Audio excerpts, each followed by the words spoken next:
his. Tyrese Maxey, you're the only reason the 76ers are even in this series. Why is that? Because Joel Embiid, you might have dropped a triple-double, but you still a bitch. Let's go!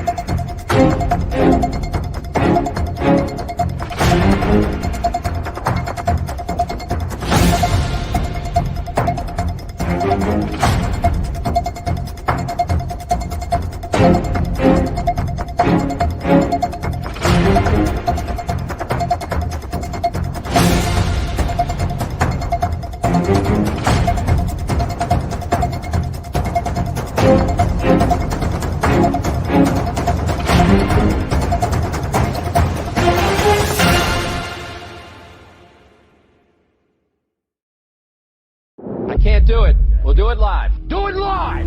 I'll write it and we'll do it live! Mister, will you please wake up, wake up, wake up, wake up, wake up?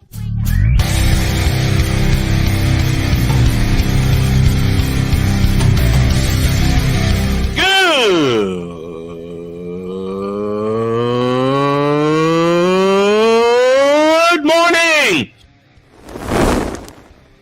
Snowman here to all you Brock Purdy and San Francisco 49er haters. Shut up!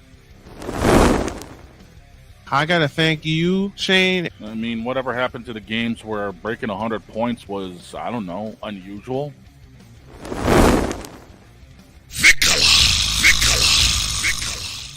There was one word to sum up the All-Star weekend. Trays.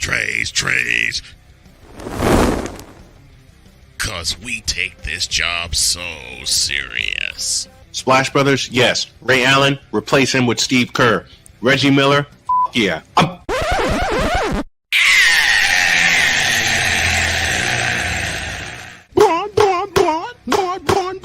What in the all types of blue hell?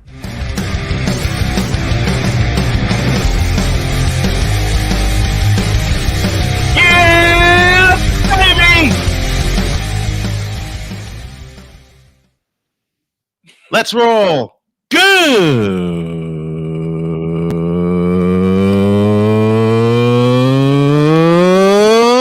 morning. Welcome to the wacky Bronze Sexual Wednesday edition of Snowman in the Morning. Glad to have y'all. Why are you shaking your head? I'm sorry, but that damn seal going brawn, it gets me every time. Damn you, Cole. I've said that to him for 8 years, but he is a master at what he does. Yeah, he's a master at what he does. So welcome the folks on the Worldwide Sports Radio Network, as well as WLEO 26.7 Baltimore, Maryland, and of course our flagship station WJKSDB, based out of Indianapolis, Indiana, and also based out of my hometown Chicago, Illinois. Man, glad to have y'all with us. We got a lot to get to, so let's get to work. This happened. Yep. This actually happened. The Sixers beat the Knicks in overtime, 112-106. And the reason the Sixers are alive, you said it in the open, Tyrese Maxey.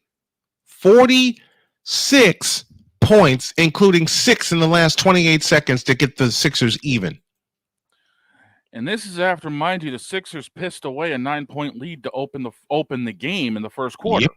Yep, and they found themselves trailing by 9 in the second quarter. Maxey's the reason they stayed in it, plain and simple. I don't care what anybody says. Joel Embiid, yes, triple-double, but Maxey is the reason they are in this series right now. Listen, where was Joel Embiid last night? Let me just go ahead and say it.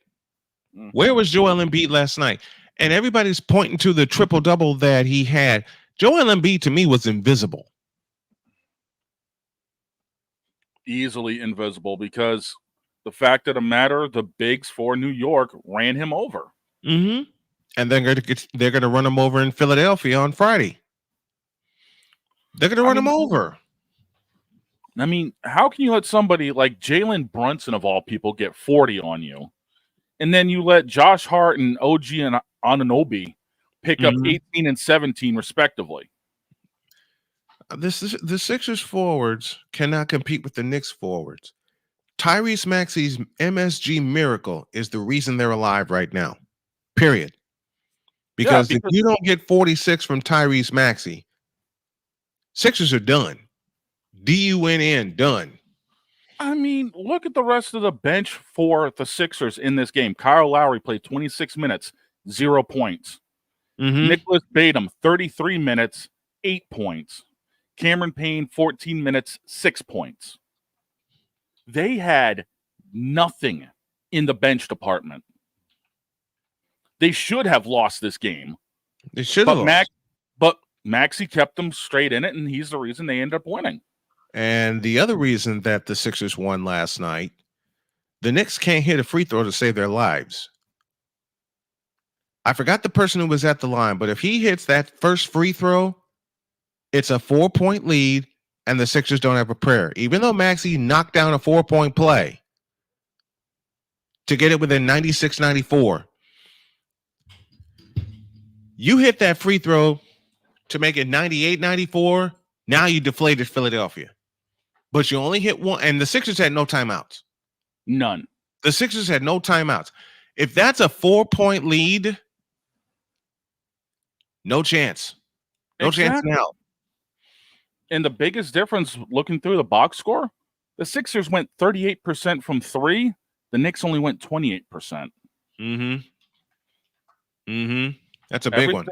Everything else was relatively close in turnovers, rebounds, assists. The rest of it was relatively close. The difference, the 3-point game. Yep. And again, how many times have we seen that? How many times have we talked about on this show what the big difference of the 3-point shooting is? Because as we've seen in the playoffs, especially in this series, one team has a great game behind the arc, the other team does not. Last night, it was the Knicks that did not have a good game behind the arc, and it cost them. You want to see a series that completely defines that? Indiana-Milwaukee. And we'll get to that after the break. Indiana-Milwaukee defines Indiana-Milwaukee defines the lack of 3-point shooting by one team that could cost you a game. This is another series that defines that. This is another series that defines it. Exactly. And Maxey's the reason for that. Plain and simple. Because if Maxey doesn't hit those 2 threes, the Sixers are done. Maxey went 17 of 30 from the field, 7 of 12 from deep. You know what? What did Embiid drop Embiid's numbers for me? I want to know what he did, and we're going and I'm gonna roast the hell out of him. 7 of 19, 1 of 4 from deep, 4 of 6 from the stripes, 16 rebounds, 10 dimes, 19 points in 48 minutes. 48 minutes for Joel Embiid, 19 points. Let me say it again. Alongside 16 rebounds and 10 dimes. 19 points in 48 minutes. 48 minutes, 19 points.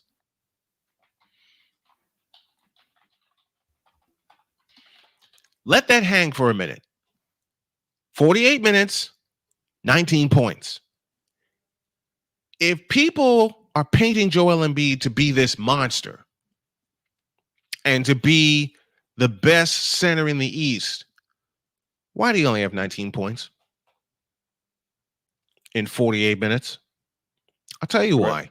Because the Knicks defense bottled him up. Unfortunately, the Knicks choked a 6-point lead away. Let's call it the way we see it. They choked a 6-point lead. Okay? The Knicks should have won this game going away, but they let how many times have we said this, Big Dog? They let the Sixers, a 7 seed that had to use a play-in to get to meet you in the first round of the playoffs.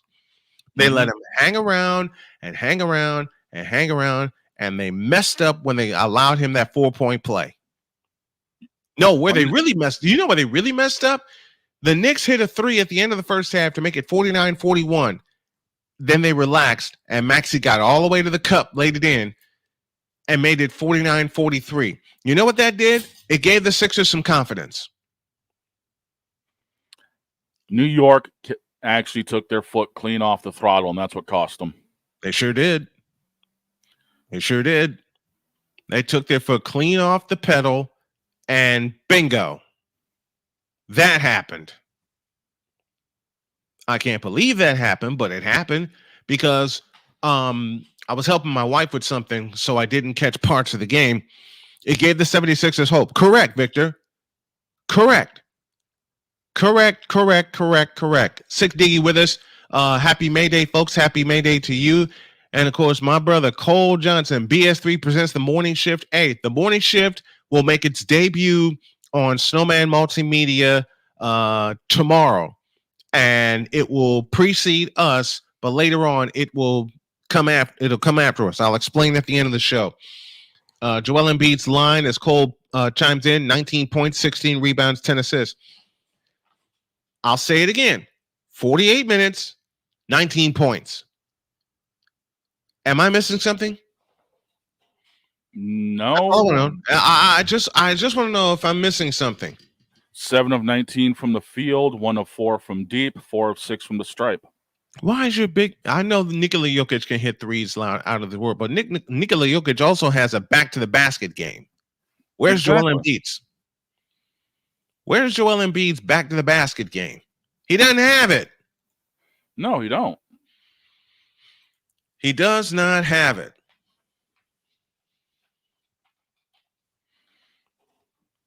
And the sad thing is he'll never get it. No. Ever. And that's the problem. Too long in this league without a post game. Mm-hmm. And Way that's too long. And again, we talked about this earlier this week. Mm-hmm. If he was actually coachable and had a post game, he could save the 3-pointers as a depth surprise for everybody. Yep. Instead of trying to rely on them. But he has to rely on his deep shooting because he doesn't have the post game. And never will. And never will. Sad state of affairs. All right. And again, that's the nature of the one and done society in college basketball. Thank you very much, Calipari. Because Embiid only played one season at Kansas. One. Okay? You tell me how the hell that works. Typically it doesn't. It don't. You think people would get it by now? Nope, they don't. They don't.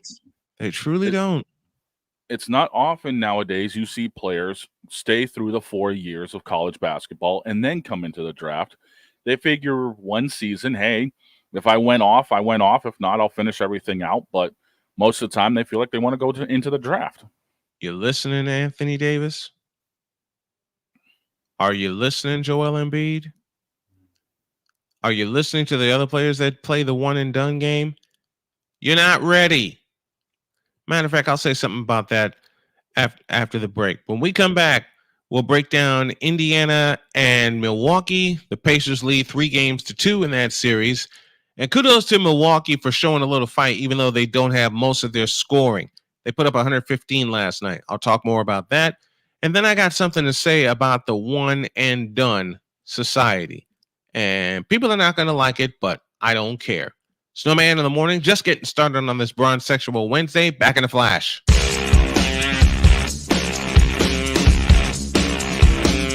This is Snowman in the morning.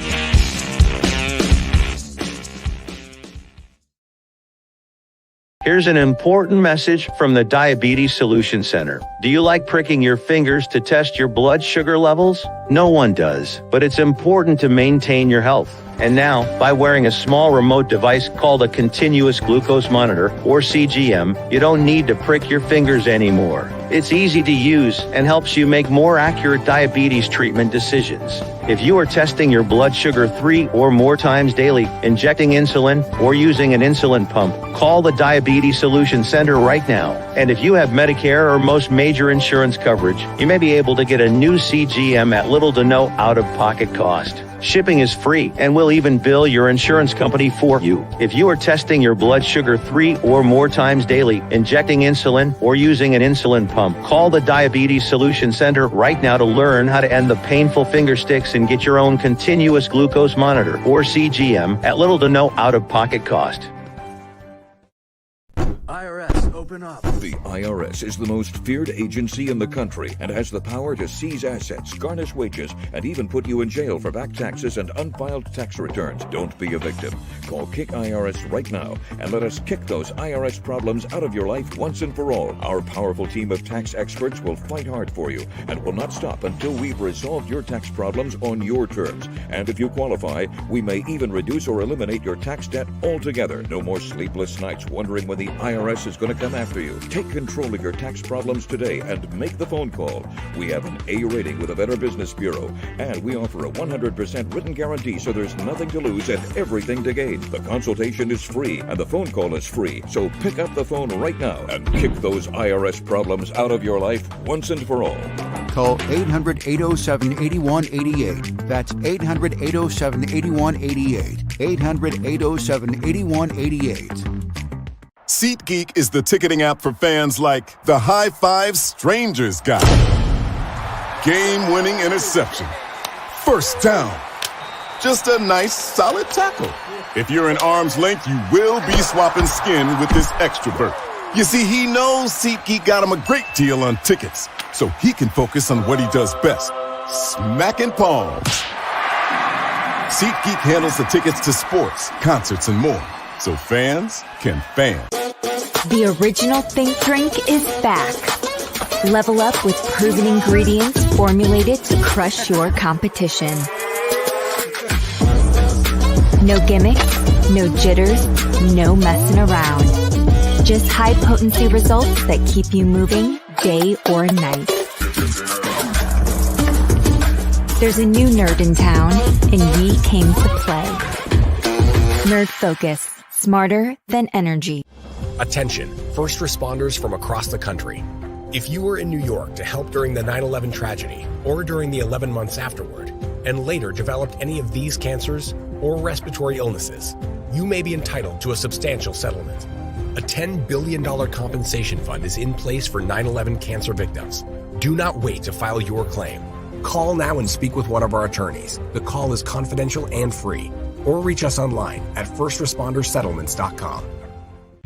This is an important notice to consumers facing $10,000 or more in credit card debt, medical bills, or other unsecured debt. You may not be required to pay it all back because there are special programs now in effect that will significantly reduce the amount you will owe. Accredited Debt Relief has established a special hotline for you to call and learn what savings you qualify for. For this free information, call the Accredited Debt Relief Hotline now. Call 800-418-8650. Call now.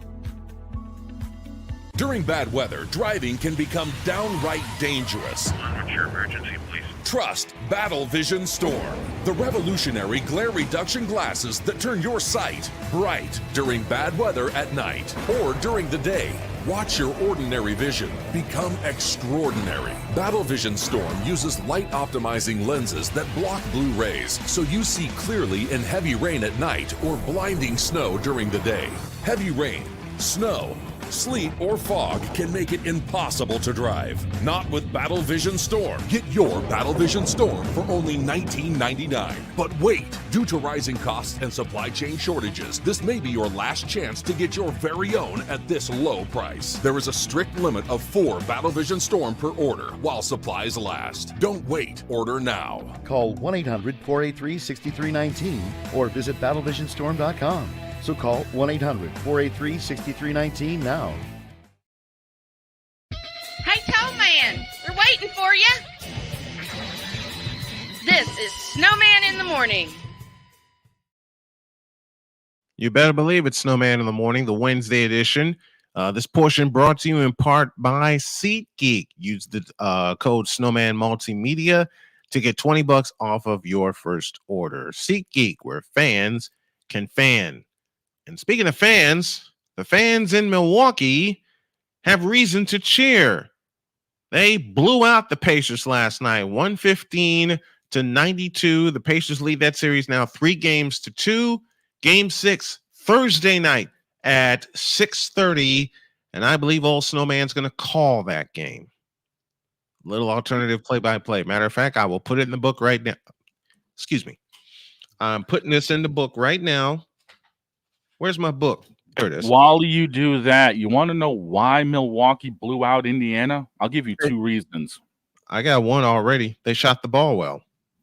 Not just that. It was Middleton, Portis, and Beverly down the stretch that was able to work with it, along with Malik Beasley down the stretch. And they held every single player of the Pacers under 16 points. Yep.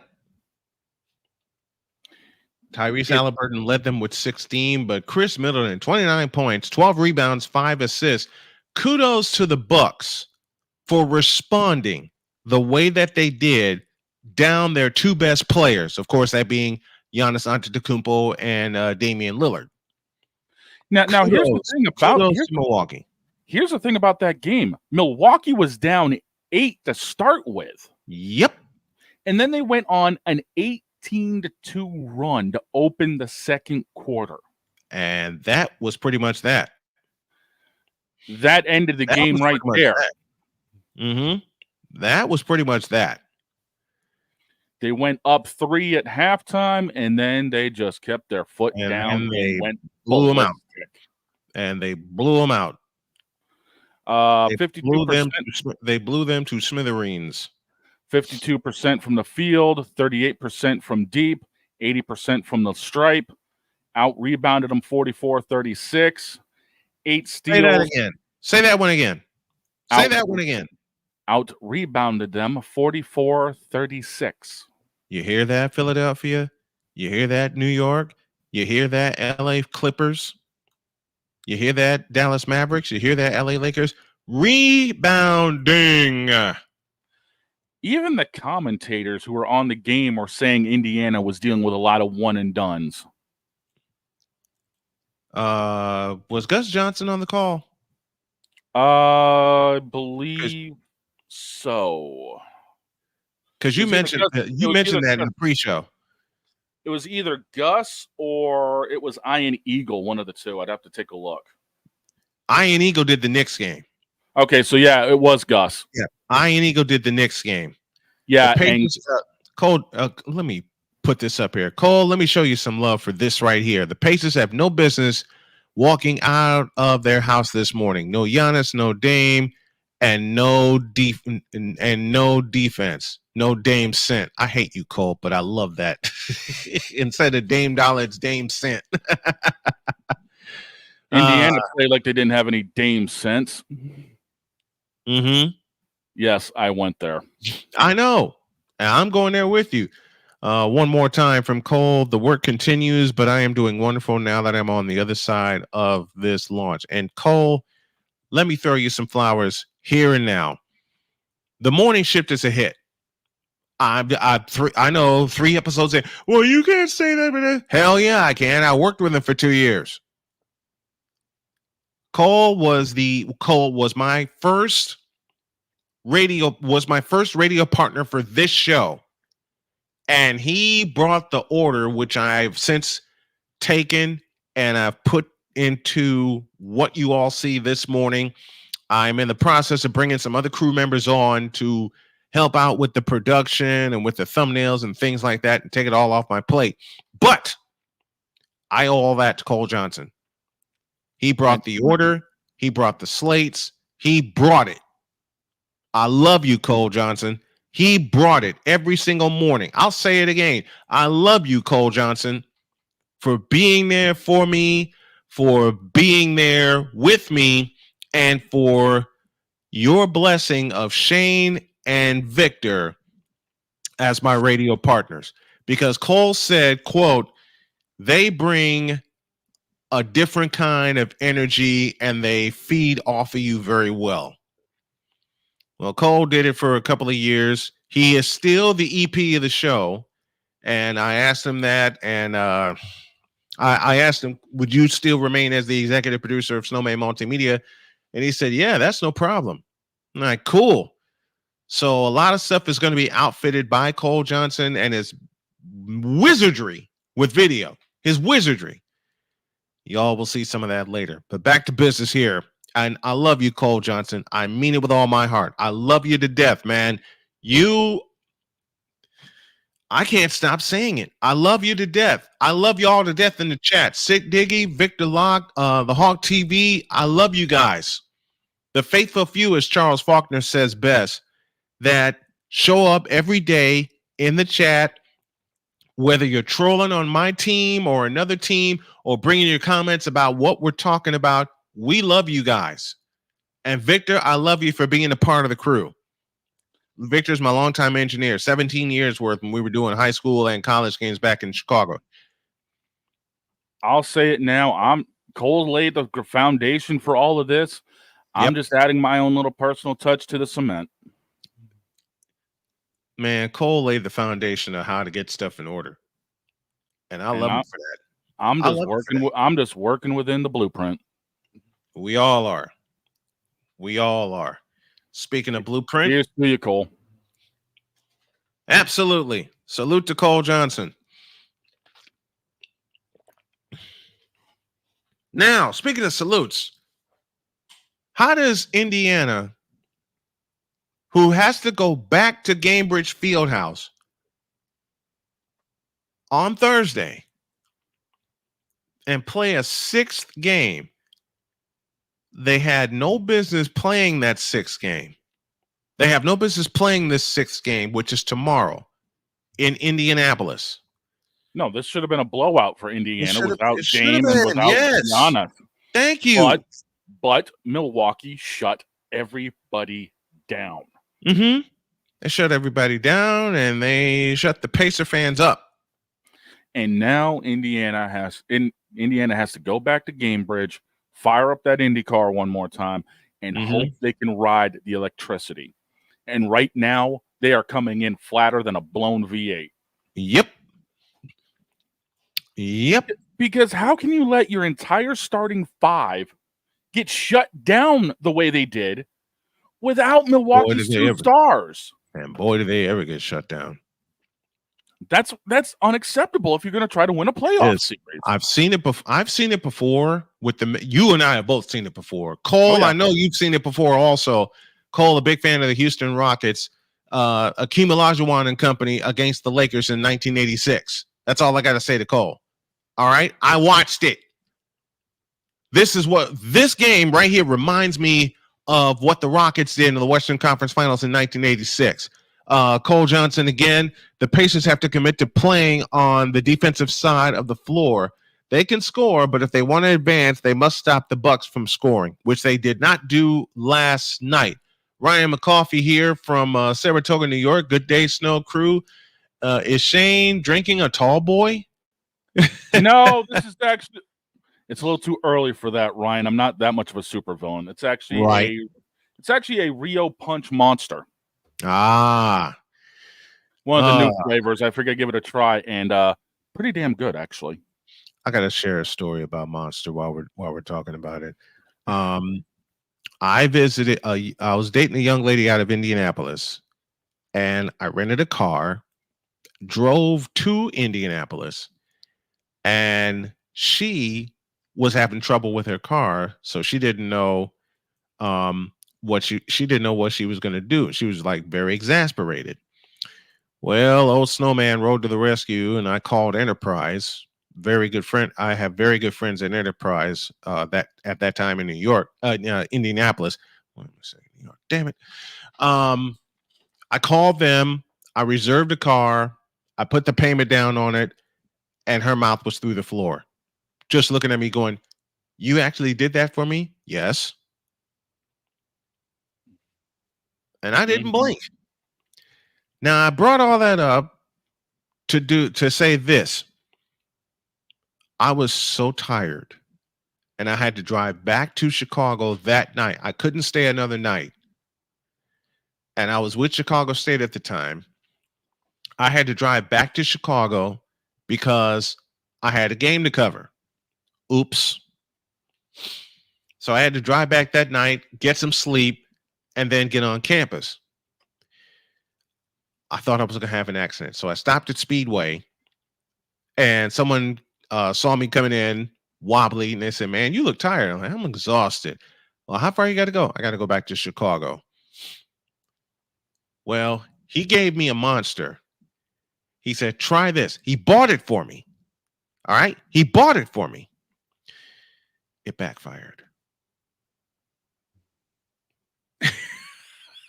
Yeah, that can happen. It backfired.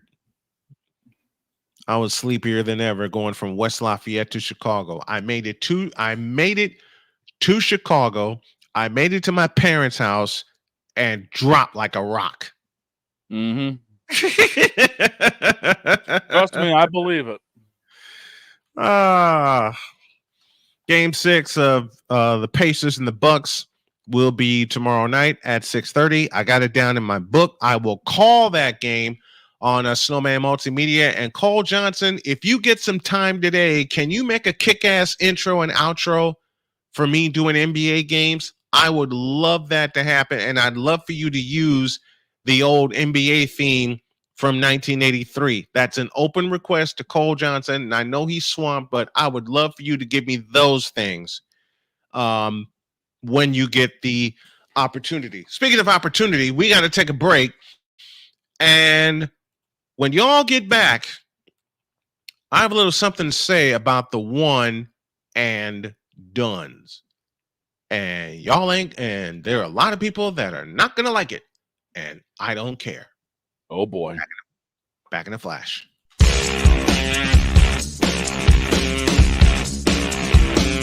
This is Snowman in the Morning.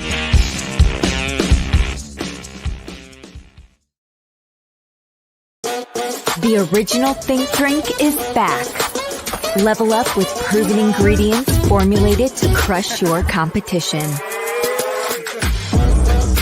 No gimmicks, no jitters, no messing around.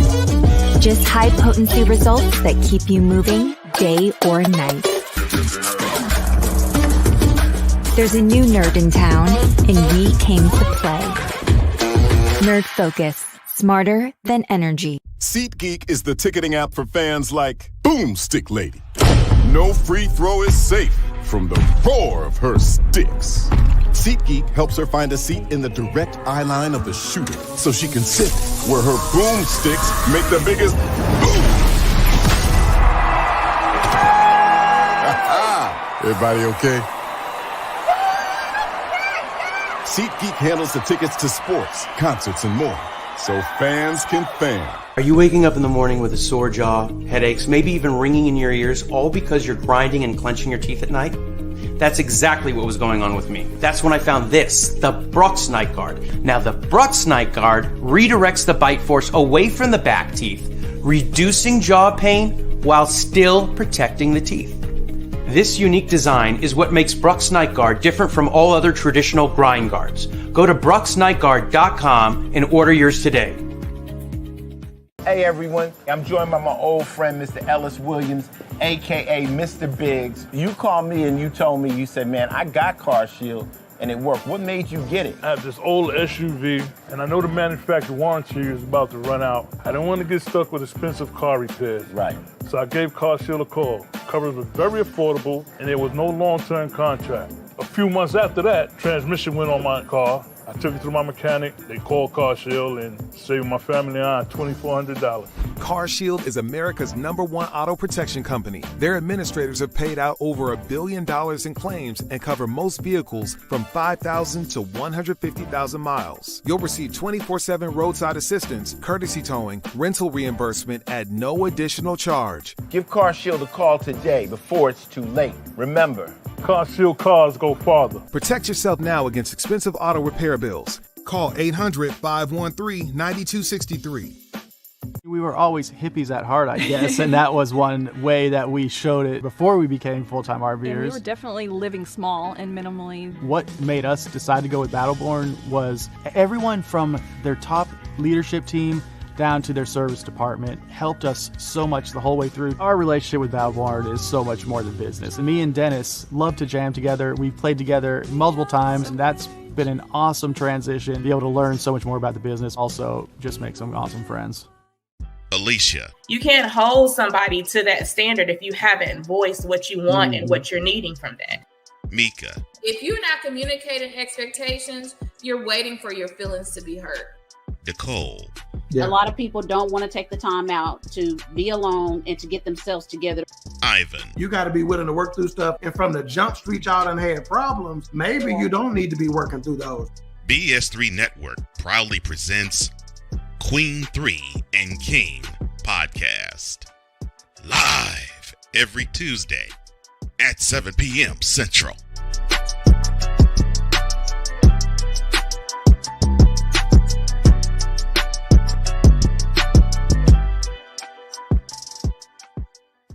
During bad weather, driving can become downright dangerous. What's your emergency, please? Trust Battle Vision Storm, the revolutionary glare reduction glasses that turn your sight bright during bad weather at night or during the day.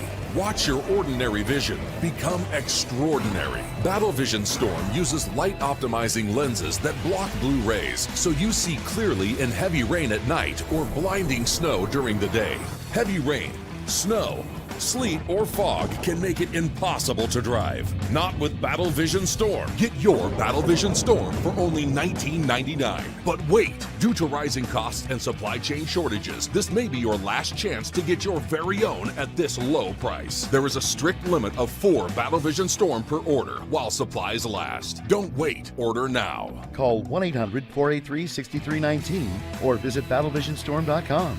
So call 1-800-483-6319 now.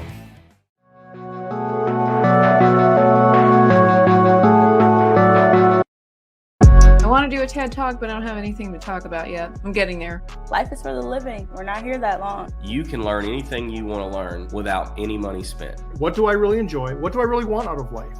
I am your host, WIZE. Are you in a life holding pattern? Well, this is for you. Welcome to the Stuck in My Mind podcast.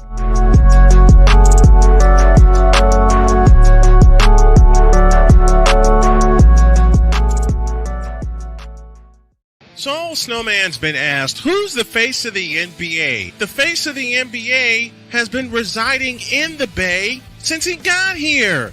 And his name is Wardell Stephen Curry, the only unanimous MVP in NBA history. Take that. Oh, yeah! Welcome back to Snowman in the Morning. Oh, yeah! Halfway through hour 1:39 after the hour, and we got a surprise for y'all at the top of hour 2. Stay tuned. All right. I got some things to say about the one and done culture, because unfortunately it has become a culture to me that has taken a lot of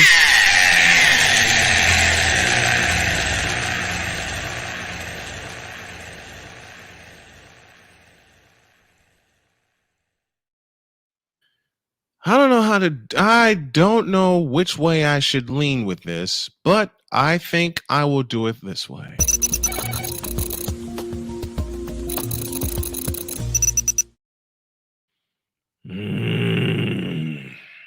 Take the camera. Give me this. The one and done culture sucks. Let me just begin there and just go right for the heart.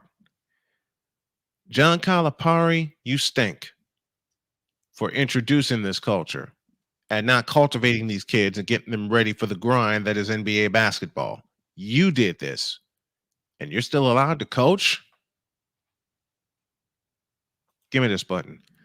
You're still allowed to coach after you establish this culture? You leave Kentucky after 15 seasons to go to Arkansas? You stay in the SEC, and now you're going to introduce the culture to them? F you.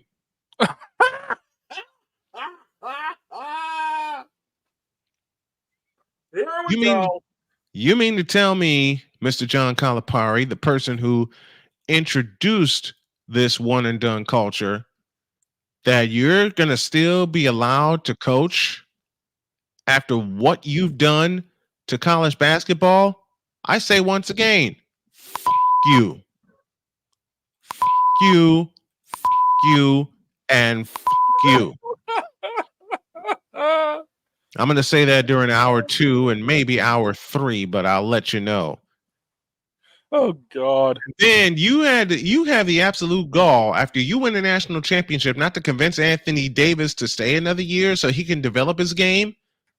You instead tell him you've conquered all you needed to conquer. Is it just about championships now, or is it about the experience? You're not allowing your kids to have the experience. F you. You're not allowing the kids to enjoy college basketball. F you. You're not allowing kids to bond for at least 2 years and telling these kids, look, you're not ready yet. You still got more to do. F you. F you. F you. And f you.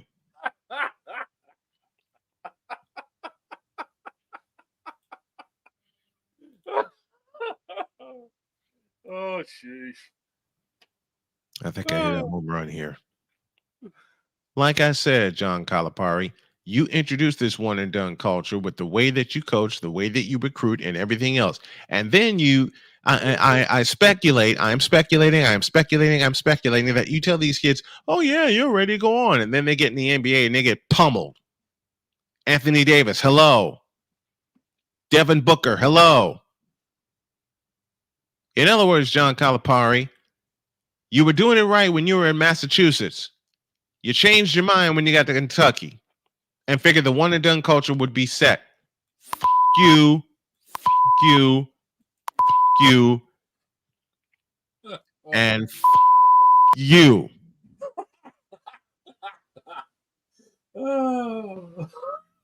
That's Snowman's take. What is yours?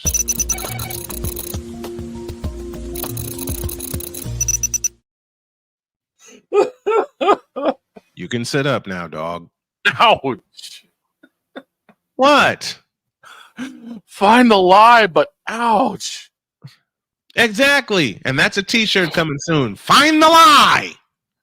Along with 2/5 of a half of a dam. Mm-hmm. Thank you to my longtime friend James McCallum for suggesting it. And when you and I were talking about that, as soon as I heard you say what you said, I was like, that's going to end up being a t-shirt by the end of the day. Yep. We were talking about that when I was on the way home. Yep. But find the lie. There is none. And that's the unfortunate thing. And that's why these kids that come out of the one and done programs end up getting their asses kicked. Anthony Davis, anyone? Joel Embiid, anyone? Devin Booker, anyone? I mean, this may have worked back in the late 90s, early 2000s. I mean, there are the rare exceptions where coming out of high school, Kevin Garnett, Kobe Bryant, mainly in my generation, where it actually worked. Mm-hmm. But that's because they had the talent to pull it off. You mentioned Kevin Garnett and Kobe Bryant, two of the greatest, two Hall of Famers that came out of high school straight to the NBA. One in mine, the late, great Moses Malone. The late, great Darryl Dawkins. Again, guys who ended up getting championships, guys who ended up in the Hall of Fame because of their talent. Mm-hmm. And later on, LeBron James ain't got any talent. We still got to deal with the bronze sexuals, don't we? Yep. I'm so glad these aren't purple and gold. I'll tell you that right now. Malik Jones, Embiid, Booker, and Davis aren't even bad players. No, they're worse. Embiid doesn't have it up here. Anthony Davis is a piece of glass, and Devin Booker is just bad all around. There. How do you like them apples? Anthony Davis is too often injured. Joel Embiid's just too damn stupid. Okay, let me pull. If Anthony Davis is not a bad player, Malik Jones, riddle me this: how many seasons has he played a complete season? I'll answer that for you. None. which makes me PO'd at this 65 game rule, right? And then Anthony, you know what?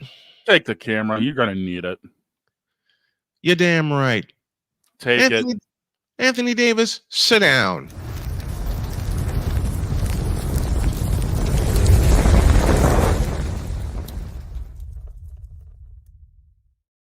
How did I know we were going to go down this road? Give me this camera. Take it. Now, I have a statement that I'm going to make, and I know people. I know today's NBA fan. I know that a lot of casual fans are not going to like it. It goes like this. Anthony Davis, you suck. That's putting it mildly. You blow chunks, Anthony Davis. You have yet to play a full season in the NBA, and yet you got nerve to whine and cry and bitch and moan about not winning Defensive Player of the Year. Now, when you came into the NBA, you were a great player. Keyword, were. But you have yet to play a full season in 10 seasons. What's wrong with that picture? The generation I grew up with didn't care about being injured. They wanted to play. And the only way they weren't playing is if they couldn't move or if they couldn't breathe. What is wrong with today's NBA players not wanting to play a full season? Okay? To answer that question, I'm going to quote a former WWE superstar, Enzo Amore. SAWFT. Soft. Give me this back. Today's NBA players, for the most part, are soft. Anthony Davis, Joel Embiid, Devin Booker, LeBron James. And LeBron sucks major ass at basketball. I'll do that during hour 2. Talk about blowing blue cheese chunks. Davis played in 76 games this year. That's good, Malik Jones. Here's the problem. He didn't play 82 games. And how many of those 76 was he actually hurt playing in? Plenty of them. I mean, I give Anthony Davis kudos for getting through that. But you know what, Anthony Davis? I will tell you this. The way it needs to be told. You made a mistake playing with LeBron James. You made a critical, dumb mistake because you got screwed out of a finals MVP, and that's a subject for a later time. You get a championship, but it was in a bubble. So to me, that doesn't really count. Call me crazy, but it doesn't count. Hell, my wife even said that. Dude, it counts about as much as the NBA Cup. Oh, God. The NBA Cup. Dear Lord. I'm just saying, a bubble championship ranks about right as far up there as an NBA Cup. And which is about as far as the Lakers are ever going to get in the playoffs the way they're going. And who gives 2/5 of a half of a damn about the NBA Sippy Cup? Thank you, Ryan McCarthy. It don't count that he played 76 games. That's a career high for him. He hasn't played 82 games. And there are some players this year, Nikola Jokic, that have played 82 games. And he's a big man. And he's been banged up worse. But Nikola Jokic has more talent than Anthony Davis. Nikola Jokic has as many championships as Anthony Davis, and he's going to get another one this year. And by the way, Nikola Jokic, has 2 MVPs to his credit. How many does Anthony Davis have? None. N-U-N-N. None. And there's one other thought process for good old Joker Jokic. He's more old school. Back to the basket. Give me this. Anthony Davis, and I knew we were going to go down this road. I'm calling a complete audible, but I don't care. I knew we were going down this road. I really don't care. How do I feel about it? Listen, I have a different feeling about Anthony Davis now than compared to when he came into the NBA. And now they've started to mesh. What is that feeling? It's this. Trays.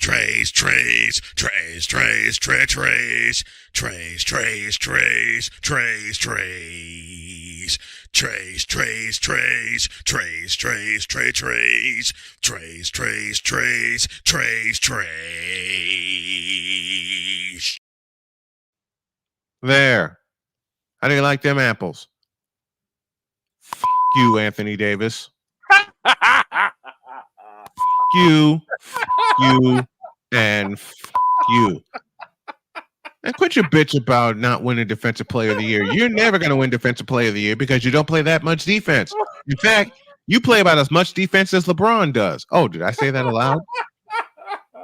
So, you. You should have went home to Chicago when you were a free agent. Oh, wow. That's Snowman's take. What is yours?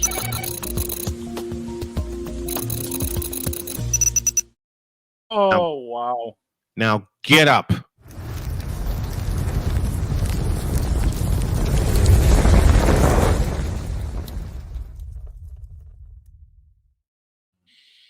There. Out of my system. Out of my system. Wow. What? What did I say? What did I say?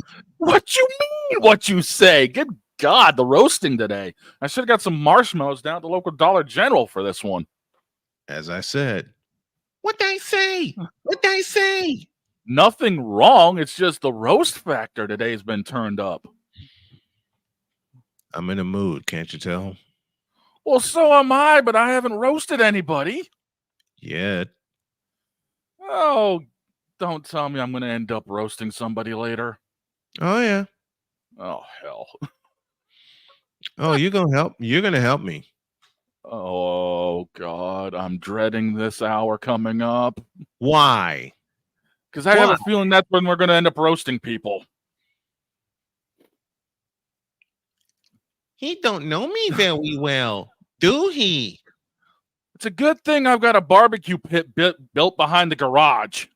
It's a good thing I got one on my deck in the back. I got the propane ready to go for when it's time to roast. Yeah. We got a new segment coming up, and the dog is going to take it. Now, I will tell y'all I don't have any graphics for it yet. The only graphics you're going to see are on a t-shirt, but you'll see the merch link in the chat here in a moment for not only dog stuff, but mine, and we'd love your support. Let's go to a break.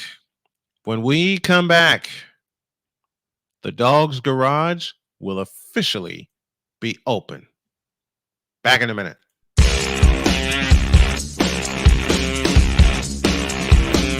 This is Snowman in the Morning.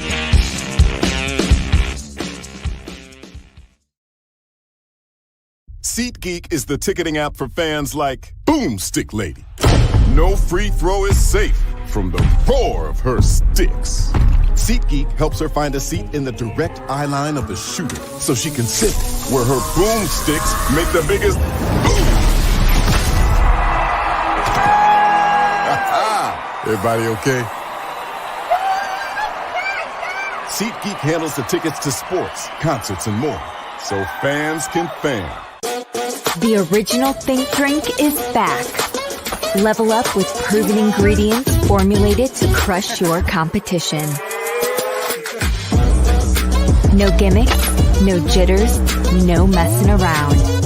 Just high potency results that keep you moving day or night.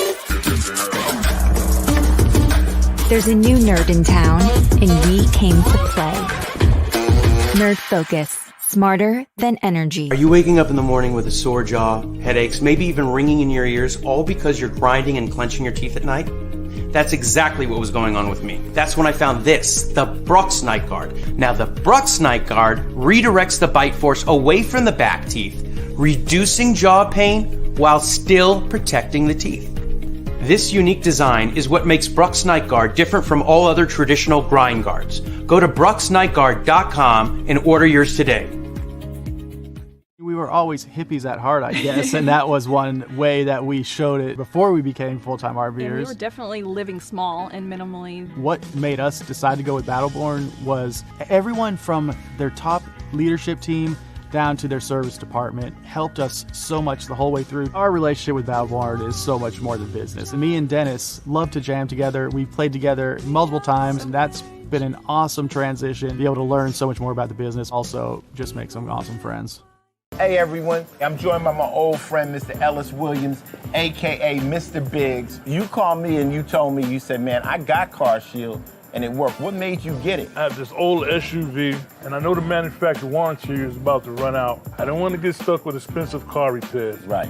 So I gave CarShield a call. Coverage was very affordable and there was no long-term contract. A few months after that, transmission went on my car. I took it to my mechanic, they called CarShield and saved my family on $2,400.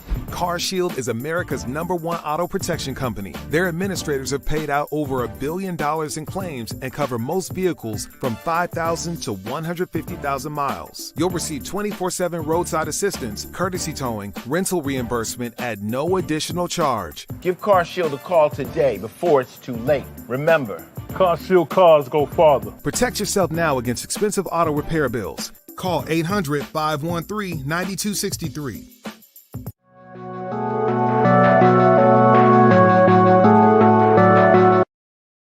I want to do a TED Talk, but I don't have anything to talk about yet. I'm getting there. Life is for the living. We're not here that long. You can learn anything you want to learn without any money spent. What do I really enjoy? What do I really want out of life?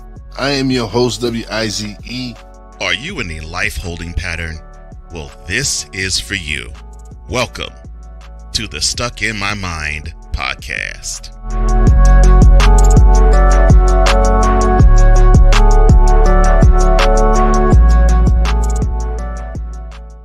During bad weather, driving can become downright dangerous. What's your emergency, please? Trust Battle Vision Storm, the revolutionary glare reduction glasses that turn your sight bright during bad weather at night or during the day. Watch your ordinary vision become extraordinary. Battle Vision Storm uses light optimizing lenses that block blue rays so you see clearly in heavy rain at night or blinding snow during the day.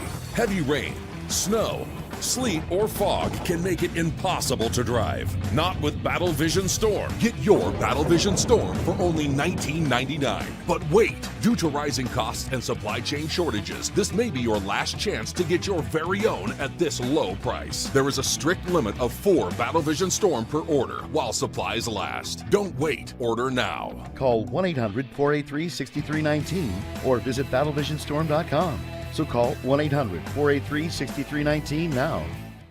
So Snowman's been asked, who's the face of the NBA? The face of the NBA has been residing in the Bay since he got here. And his name is Wardell Stephen Curry, the only unanimous MVP in NBA history. Take that. Oh, yeah! Welcome back to Snowman in the Morning.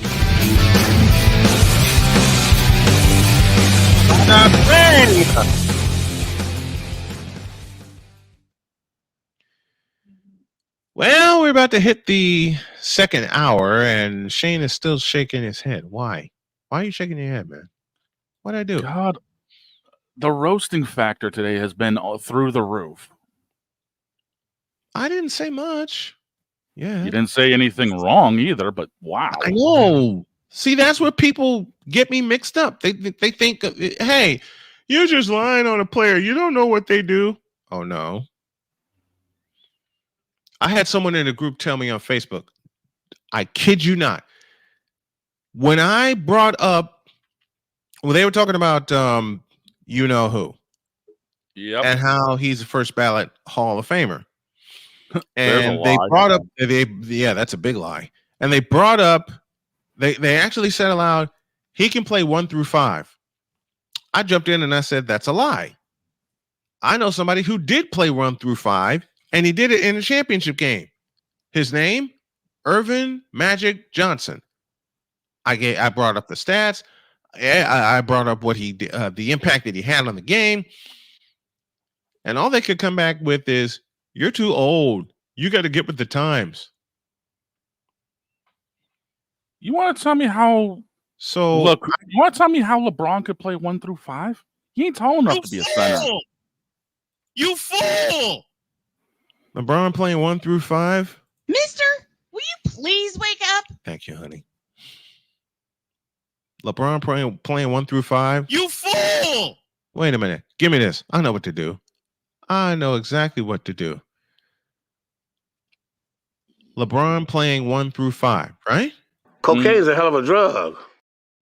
What? Bitch, please. Bitch, are you for real?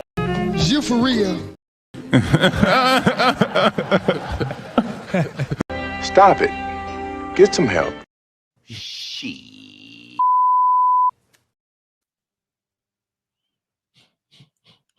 Not wrong. There will be more at the bottom of the hour. Oh, God. Help us all. Yes, indeed. Time now to open the Dog's Garage. And this Dog's Garage edition is brought to you by Midas of Columbus, Indiana. And I want to thank the folks at Midas for helping me with my wheels. They can help you with yours. Call your local Midas for more details. Dog, take it away.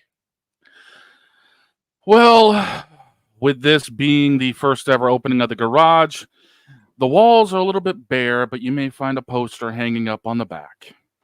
The reason for the poster, it was on this date 30 years ago that we lost a true Formula One legend. His name, Ayrton Senna. It was on this date 1994 during the San Marino Grand Prix while leading. A fluke part failure sent Senna into the fence at about 170 miles an hour, taking the 3-time world champion from us. Senna was an absolute legend, whether it was in the rain or in the dry. Lord only knows how many championships he could have won. The great battles he had with Nigel Mansell and eventually his teammate Alain Prost.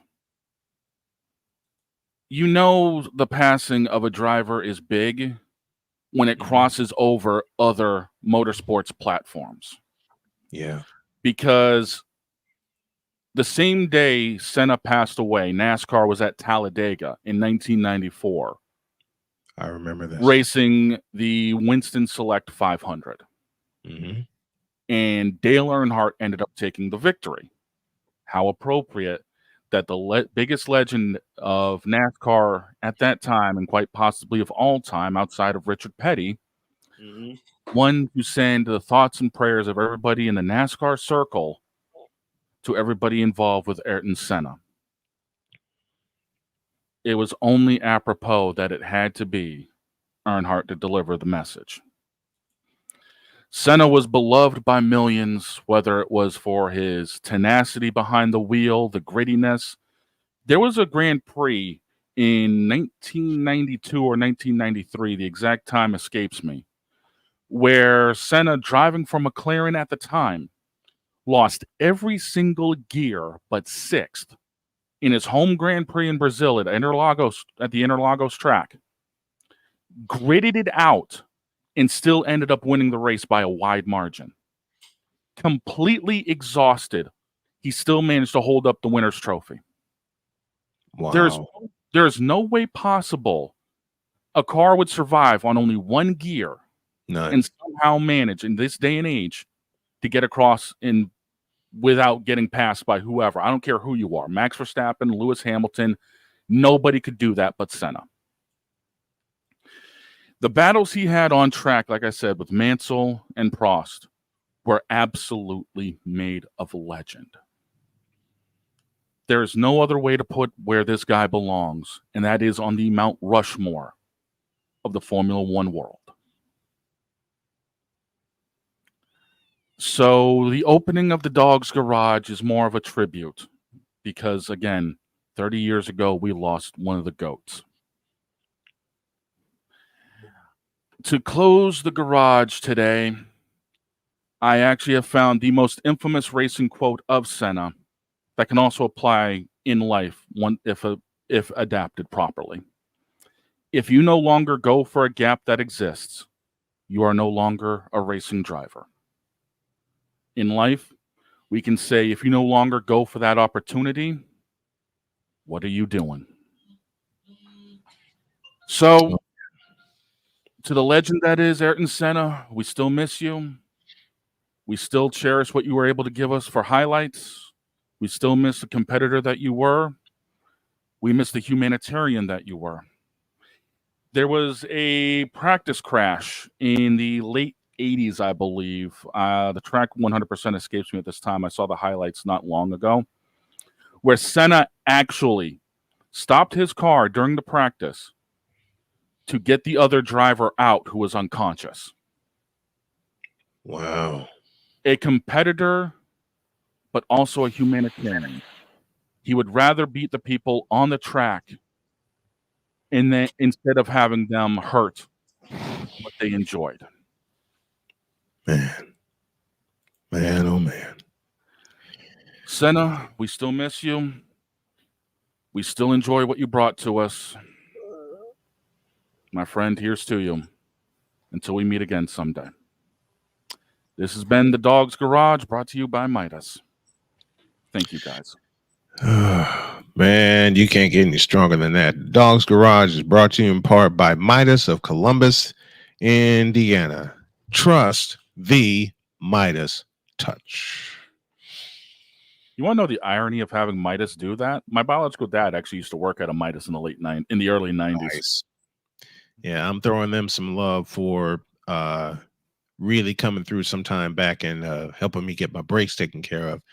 And there's a benefactor to that, because I didn't know how I was going to pay for it.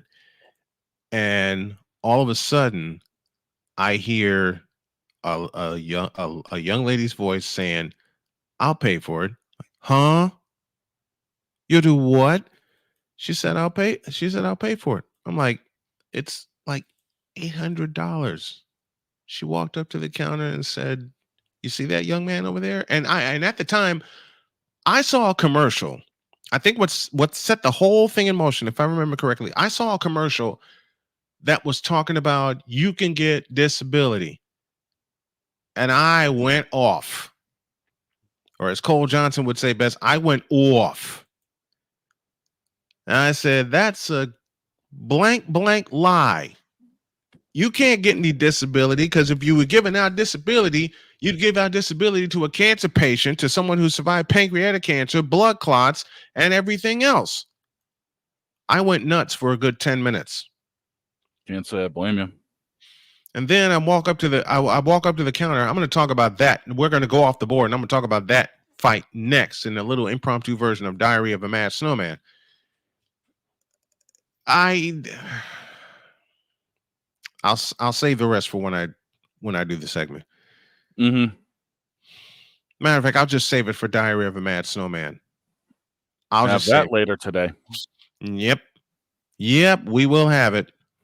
And yes, I had to put the blue light blockers on again. Unfortunately, with the weather outside, it's I get it.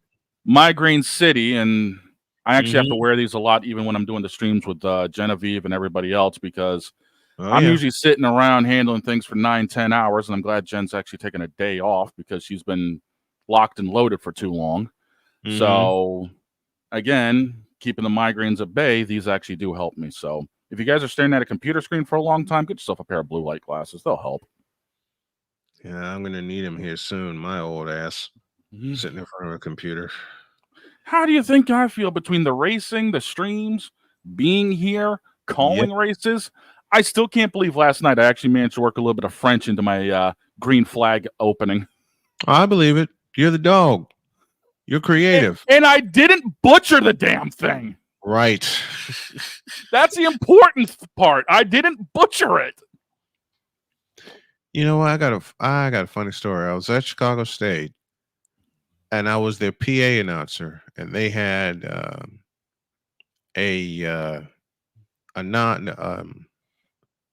exhibition game. That's the word I'm looking for. Against a Lithuanian team. Yeah. A Lithuanian team. Oh, God. And the American representative of said Lithuanian team, who was an absolute sweetheart, comes up to me and she goes, "Are you the public address announcer?" "Yes, I am he. These are the names, and I'll help you with the pronunciation." You know how much time I had to prepare for that? Because you know 45 my minutes? listen, you know my rule Yeah, you always about like to have getting to the everything arena, couple hours. Yeah, a couple hours. You know, I only had 20 minutes to study those names. Wolf. 20 minutes. And I'm thinking, I'm going to butcher the daylights out of this. What do I do this time? Played both anthems. We get started, go through the game, and I didn't butcher one name. That's impressive. I didn't butcher one name. And I'm like, how the hell did I do that?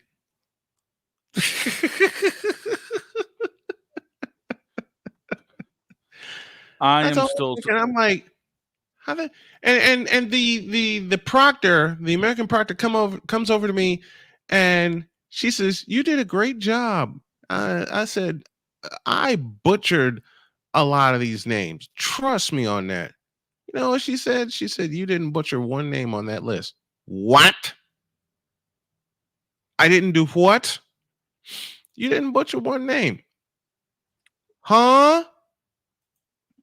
What do you how? How do you think I felt when my partner,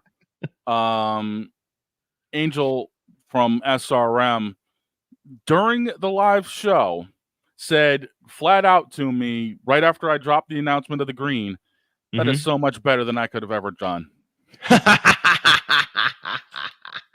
I even ended the stream saying to everybody good night in French. Right after my usual log off, you know, until we meet again, take care. I even ended it by saying good night in French. Because the race was at a track that's located in Ontario, Canada. Right. And there's a lot of French-speaking neighborhoods in Ontario. And with it being the regular season finale for the league, I figured, screw it, I'm going to put a little bit of a flair on this. Yep. And so, you didn't miss. No. And you didn't miss. After I heard all of that and heard everything back, while you and I were trying to figure out what we were going to do either last night or this morning, I was actually kind of listening to the race back a little bit. I was surprised I didn't butcher it because I was reading through the live comments at the time. No one ever brought up me butchering anything. That's my biggest fear when I'm behind the mic is butchering names. That is my tremendous fear because I don't want to mess anything up. And people have the misconception, and yes, I said misconception, that because I've been doing this 30 years, and in fact, the season after next will indeed be my 30th year, that they think that the season after this one, I beg your pardon, will be my 30th year. And they're like, you don't have to practice anything. Are you kidding me? I do more practicing now than I did in my first season. When I came up with the idea to open the green flag in French, I looked up how to say it, and it's like 4 hours in advance of the stream. I didn't tell anybody until it was time to go that I had something special for the green flag. Yeah. And I had this all in my head on how to do this. Because I had practiced probably 7-8 times on how to say it correctly. And it came out so fluid with the time frame of when the trucks entered turn 10, because it's a short little corner before getting onto the green flag over there at Mosport, which is Canadian Tire Motorsports Park where they were. And I hammered it where the last word that came out of my mouth was right at the green flag, right as they crossed the start-finish line. Beautiful. Beautiful. People don't think we know what we're doing when it comes to things. People don't think we don't practice stuff. Trust me, we do. Because people are dumb. I'll say it. People are freaking dumb. We prepare as hard as those we cover. Yes, we do. And Yes, that's what yes, separates we people. That's what separates us. Yeah, that's what separates us. That's exactly what separates us. All right. Going to take a break. And at the bottom of this hour, I had a chance to have a conversation with the great Rod Peterson from the Rod Peterson Show. Very, very, very dear friend.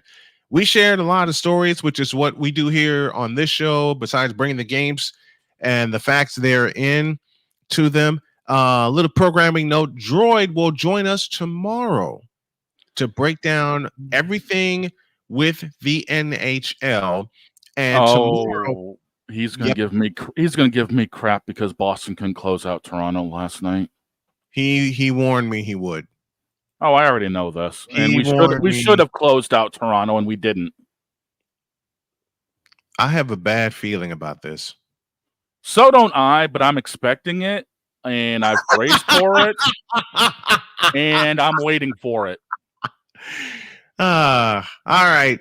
Screw it. We'll talk some hockey when y'all get back.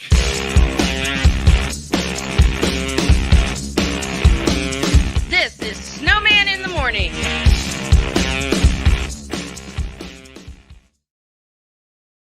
This is a BS3 Network presentation. Politics. They'll write the law, but they'll enforce it differently.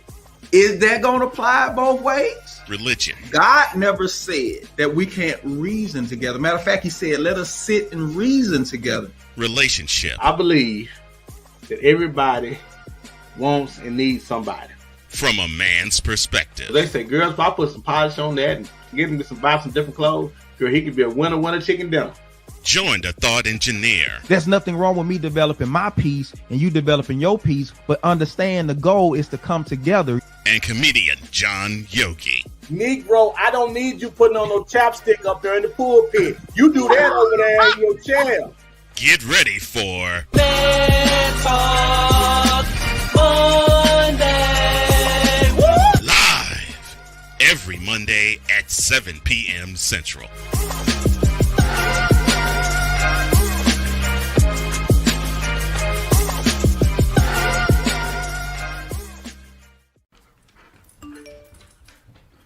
Trisha's having a sleepover tonight. Can I go? I wonder about Lucy's friends. What should I say? I know you're only 10, but one of these days a friend will offer you a drink. And alcohol at your age can lead to so many things. None of them good. So can I go to the sleepover? Lucy, I want you to promise me I something. finished my homework. Bigger promise. If there's any drinking, I want you to say, no thanks, not my thing. Mom. I promise you. Your real friends won't care. Deal? Sure. Really? I promise, Mom. They really do hear you. Did you pack your toothbrush? For tips on how to start the talk, visit underagedrinking.samhsa.gov. A public service message from the Substance Abuse and Mental Health Services Administration.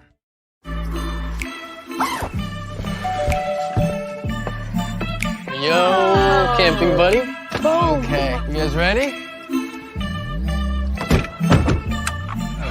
Dude, I thought you were driving. I thought you were driving. Oh, I never said I was driving. I definitely can't drive.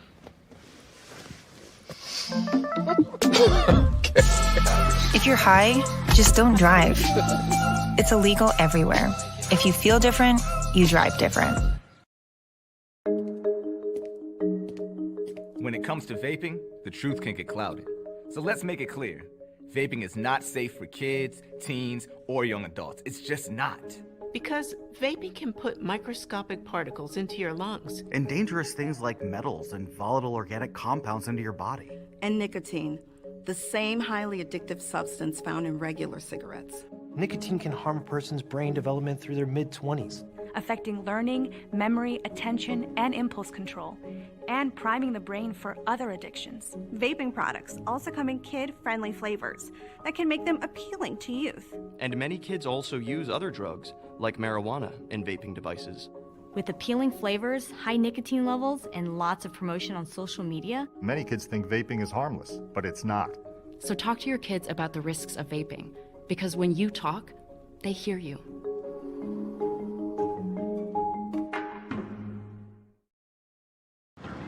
How many letters? 5 letters. Just think about, what am I doing right now? Smile. Smile? Uh-huh. This is so easy.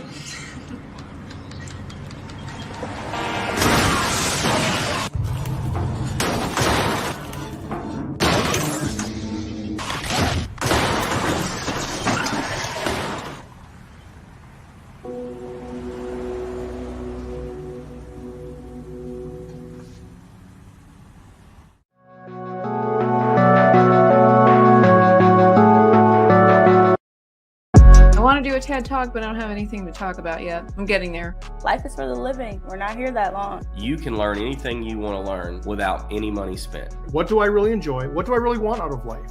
I am your host, WIZE. Are you in a life holding pattern? Well, this is for you. Welcome to the Stuck in My Mind podcast.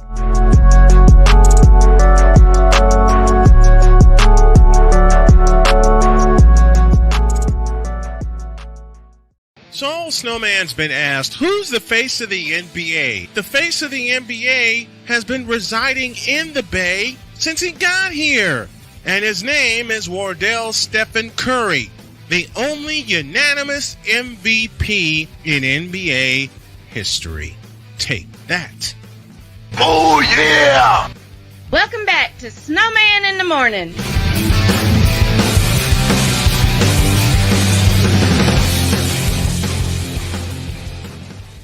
Bam! Bam! We're all on 22 after the hour, and a hell of a debut for the Dog's Garage. And while you were doing that, our executive producer sent me a message, and all I have to say is the wheels are turning, which says, uh-oh, Cole's up to no good again. Cole, are you going to make me cry when you come up with this? Yep. Because when I came up with the intro that I came up with, I improvised. I totally improvised. Now, this idea and the logo they're in is in the hands of our wonderful executive producer. Uh-oh. I would say give me that button, but I don't have it, but you know where I'm going with this. Fill in the blank here. Yep. Okay. Toronto wins in overtime, 2-1. We're talking NHL now. Jordan and I are going to really break the series down tomorrow. But let's have a little fun here. Why? And you're a Bruins fan. You're the Bruins man. Yep. Why does this feel like last year? Because we could not. We could not handle power plays. We could not handle offensive rushes. We just flat struggled in the Garden last night. And Game 5 is where you struggled last year against the Florida Panthers. For the same two reasons you just brought up. Yeah, it's not the fact we didn't have any great goaltending. Swayman was on it last night. He was. We just didn't have the rushes on the offense, and we couldn't do anything on power play. And unfortunately, this is where the nail is going to start getting driven into the coffin, because now we have to go back to Toronto for 6, and we all know how Toronto is when their backs are against the wall, especially in hockey. I'm scared, dude. You're not wrong. I'm frightened. You are not wrong. It's 3-2, and you got the Eastern Conference leading Florida Panthers waiting for whomever wins this series. This totally feels like last year when Brad Marchand should have put the ball in the net, should have put the puck in the net on a breakaway as time expired. You had to remind me of that too. Hey, look, I saw what I saw, and I got to say it. Unfortunately, it is deja vu for us. And quite frankly, this is where we have the problem. Why did y'all... Okay, let me ask you this. What happened on the power play. We were flat. We were flat. Plain and simple. We were flat the entire way through it.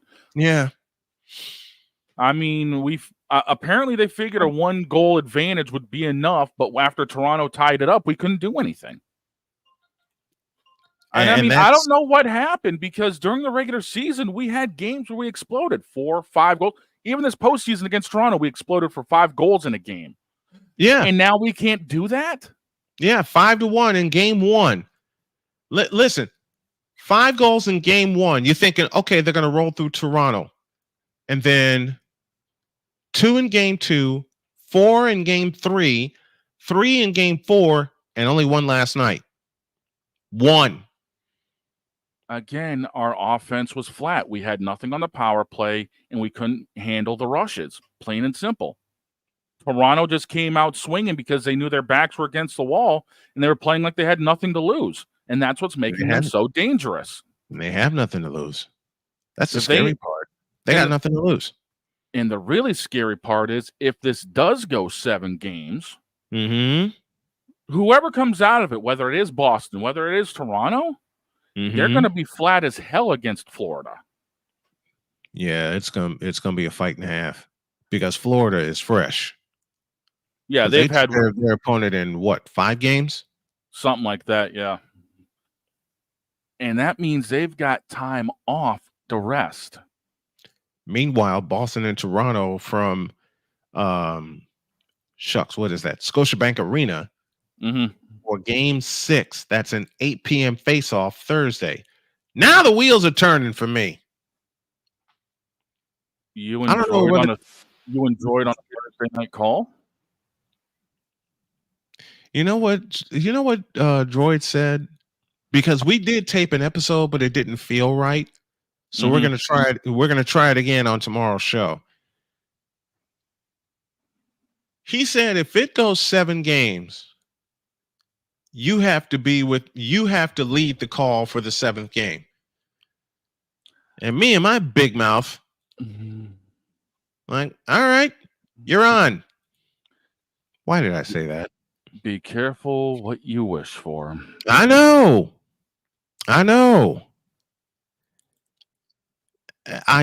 Trust me, I know.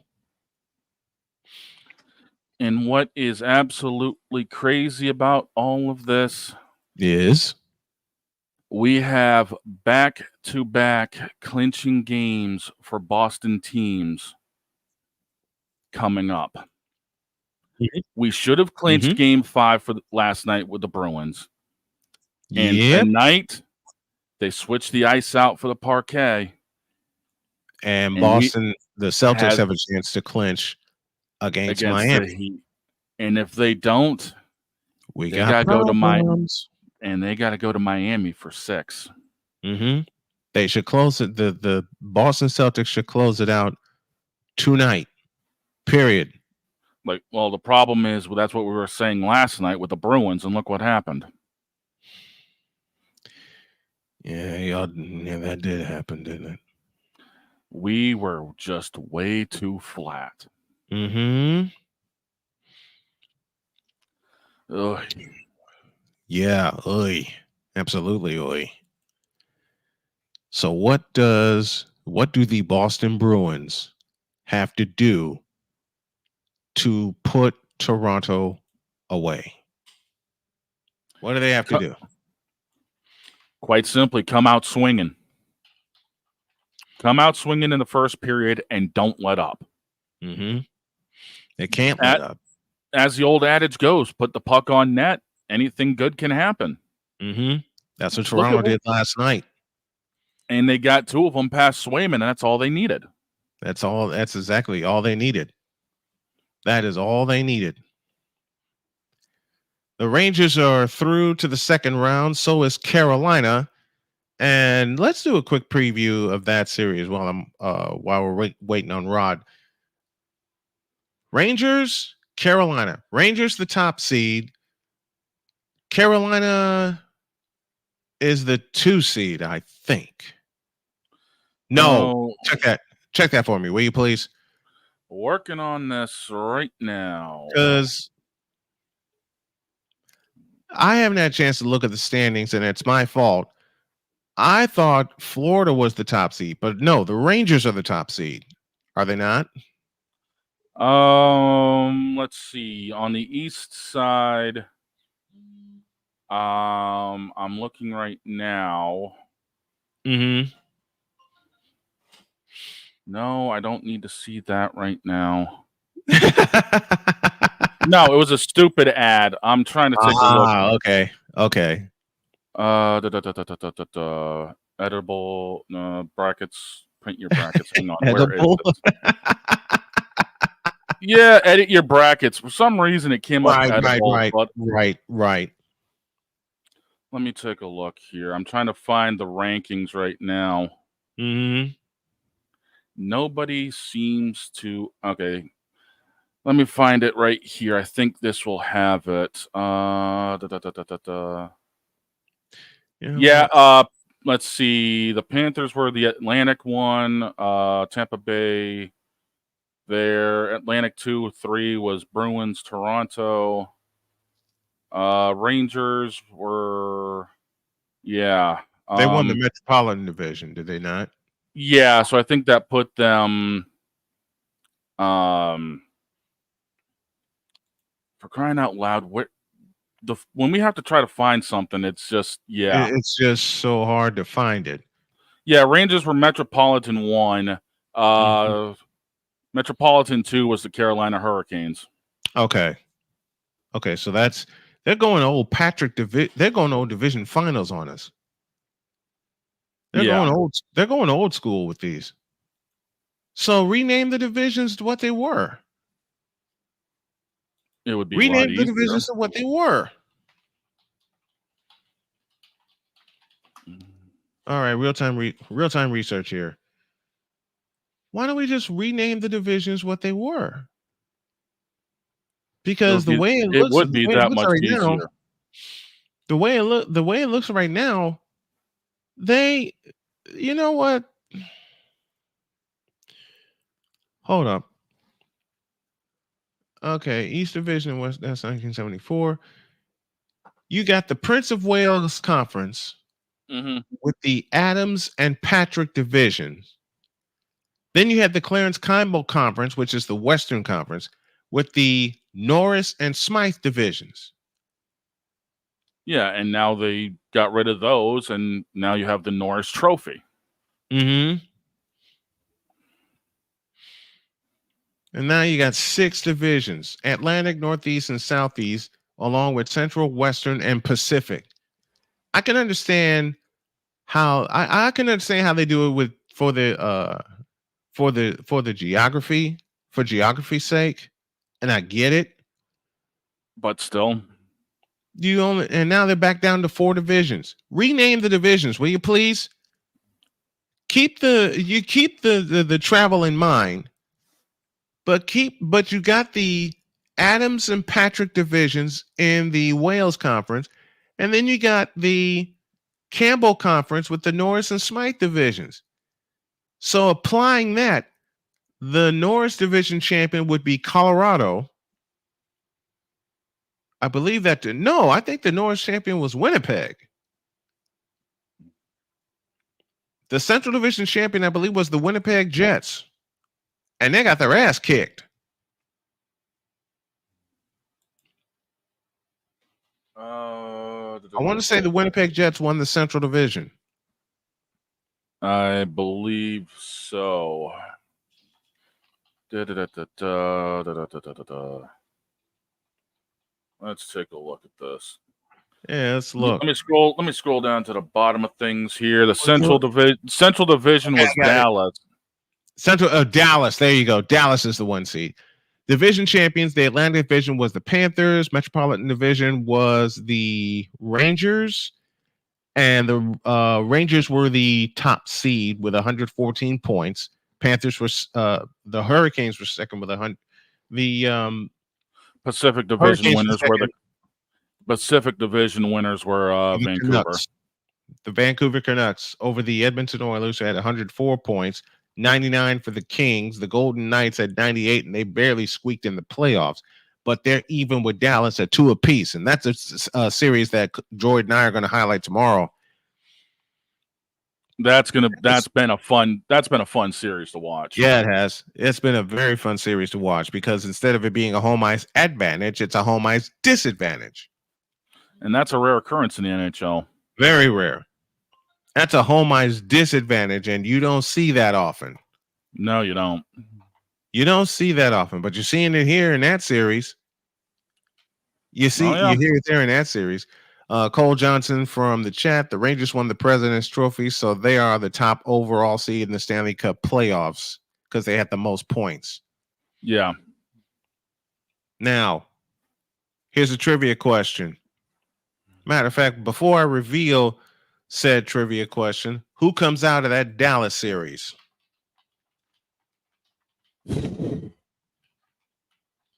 That's going to be hard to pinpoint. That's really going to be hard to pinpoint. I still say Vegas comes out. If Vegas, this series is going to go 7 games, no matter what you look at. The first team to win on home ice will win the series.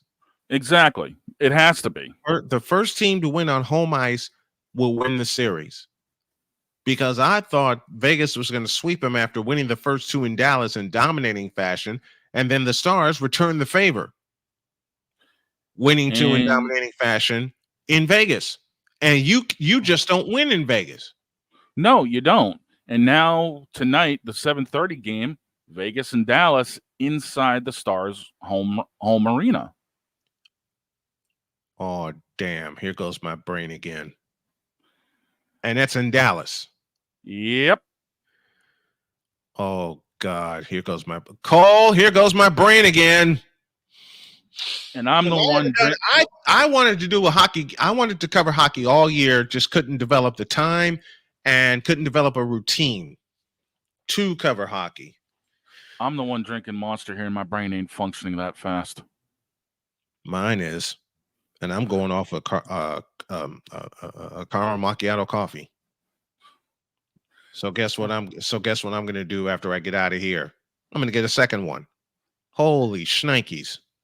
And your brain is thinking of covering Dallas and Vegas. You know my brain very well. My luck, I'll probably be covering another sim race tonight, if not competing in one myself. Mm-hmm. I still got to update my YouTube channel on a couple things personally anyway. Hurry up, man. Well, I got to put another race on. Now, I know. Hurry up and update your channel so I can promote it. All I'm doing is putting up the sim races I've been in. So, I mean, if people want to see some of the action I've had, you got my personal stuff to check out. Mm-hmm.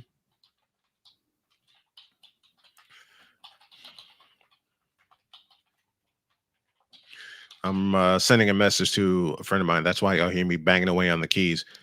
If you had to pick somebody to come out of that Vegas-Dallas series, and remember, those are the 2 teams that battled for the Western Conference title last year. And Vegas won that. It wound up going 6 games. I got to take Dallas. I'm staying with Vegas. Dallas Vegas has something. Vegas might have something, but Dallas is now going to be playing with a bit of an edge, knowing that it's now a 3-game series. Well, they should have played with an edge when they had the first 2 at home. They should have played with an edge when they had the first 2 at home, period. And they didn't. So now, with it being the best out of 3, whoever wins gets a...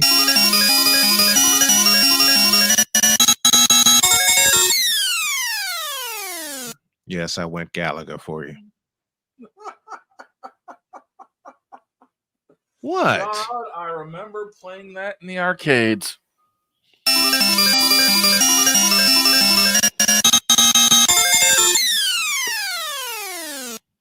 It was that and pinball for me. Do you know how many times Gallagher took my allowance? Too many? Yes. All right. We'll have a little fun to close out this hour. Here's a trivia question for you. Who was the last President's Trophy winner to win the Stanley Cup? Now, I will add this. Wife and I wife ordered a lot of shirts that says Snowmies on it. Now I'm going to follow up and use them. Whoever answers this question correctly will get a Snowmies t-shirt. And if you want to order a Snowmies t-shirt, you got to become a member. Matter of fact, I'll do something else. I'll tell you the second half of it after I come back from break. Oh God, here goes my brain again. Doggone it. Snowmies t-shirt. Oh boy, that's actually a good idea. My wife. I'd take one of those. We're gonna set a price. All right. I'd take one of those. How big you want it? 3XL. Let me talk to Jody. I'll put a price on it and I'll let you know. Done. All right. Yeah, we're gonna put a price on those t-shirts. But if anybody can answer that trivia question correctly, and you have until the end of the show to give me a correct answer, the first one to answer correctly will win a Snowmies t-shirt. And I'm going to order some shirts of my brand and the dog's brand, and we're going to start coming up with trivia questions. And if y'all answer right, you get a t-shirt. That'll be the start. I'll handle my end of things because trust me, this brain knows how to throw punches when it comes to trivia. And you said you got a lot of friends that are going to order the dog's t-shirt. I got a lot of friends that are saying they're going to order everything off of there. Come on now.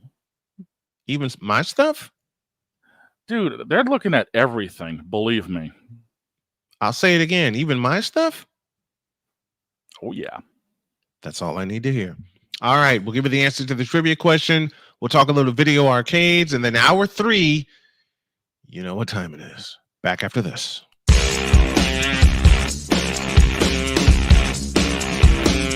This is Snowman in the Morning.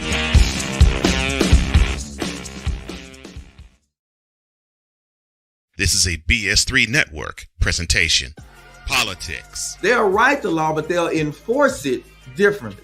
Is that going to apply both ways? Religion. God never said that we can't reason together. Matter of fact, he said, let us sit and reason together. Relationship. I believe that everybody wants and needs somebody. From a man's perspective. They say, girls, if I put some polish on that and get him to buy some different clothes, girl, he could be a winner chicken dinner. Join the thought engineer. There's nothing wrong with me developing my piece and you developing your piece, but understand the goal is to come together. And comedian John Yogi. Negro, I don't need you putting on no chapstick up there in the pulpit. You do that over there in your chair. Get ready for Let's Talk Monday. Woo! Live every Monday at 7 p.m. Central.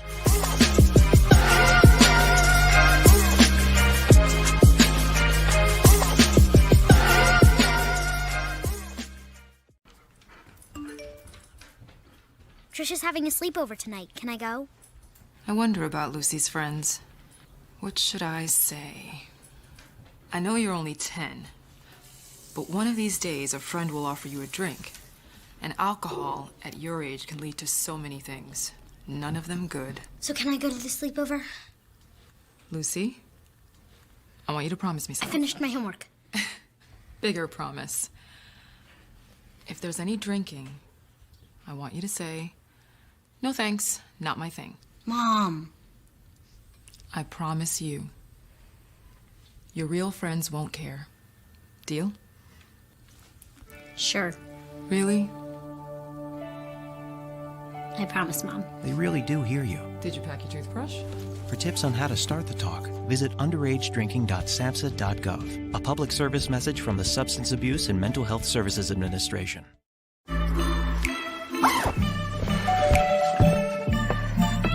Yo, camping buddy. Okay, you guys ready? Dude, I thought you were driving. I thought you were driving. Oh, I never said I was driving. I definitely can't drive.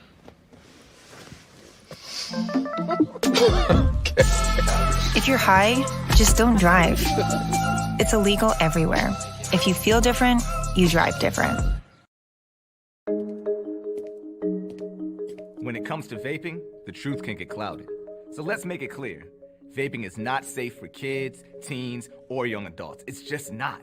Because vaping can put microscopic particles into your lungs. And dangerous things like metals and volatile organic compounds into your body.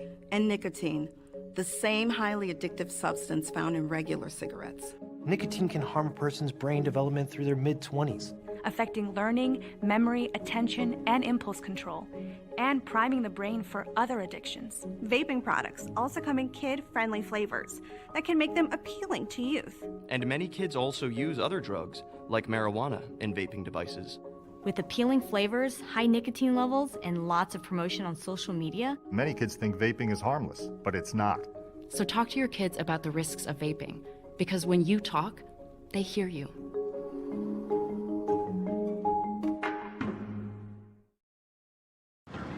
How many letters? 5 letters. Just think about, what am I doing right now? Smile. Smile? Uh-huh. This is so easy.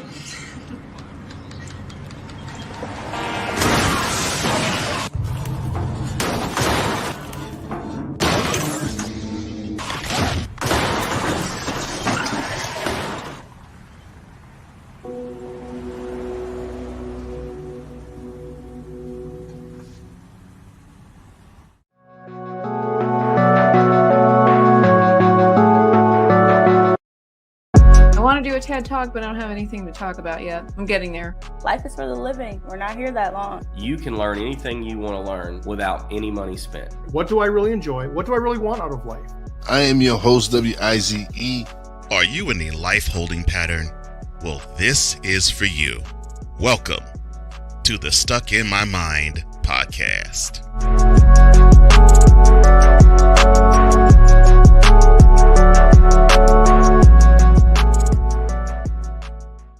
So, Snowman's been asked, who's the face of the NBA? The face of the NBA has been residing in the Bay since he got here.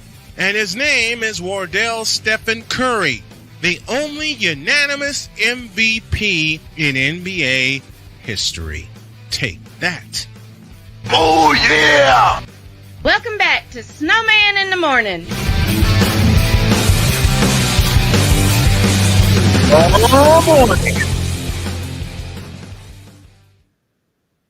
All right, at the top of the third hour, you'll hear from Rod Peterson. Tomorrow, Rob Johnson will join us. Recorded that conversation on Saturday.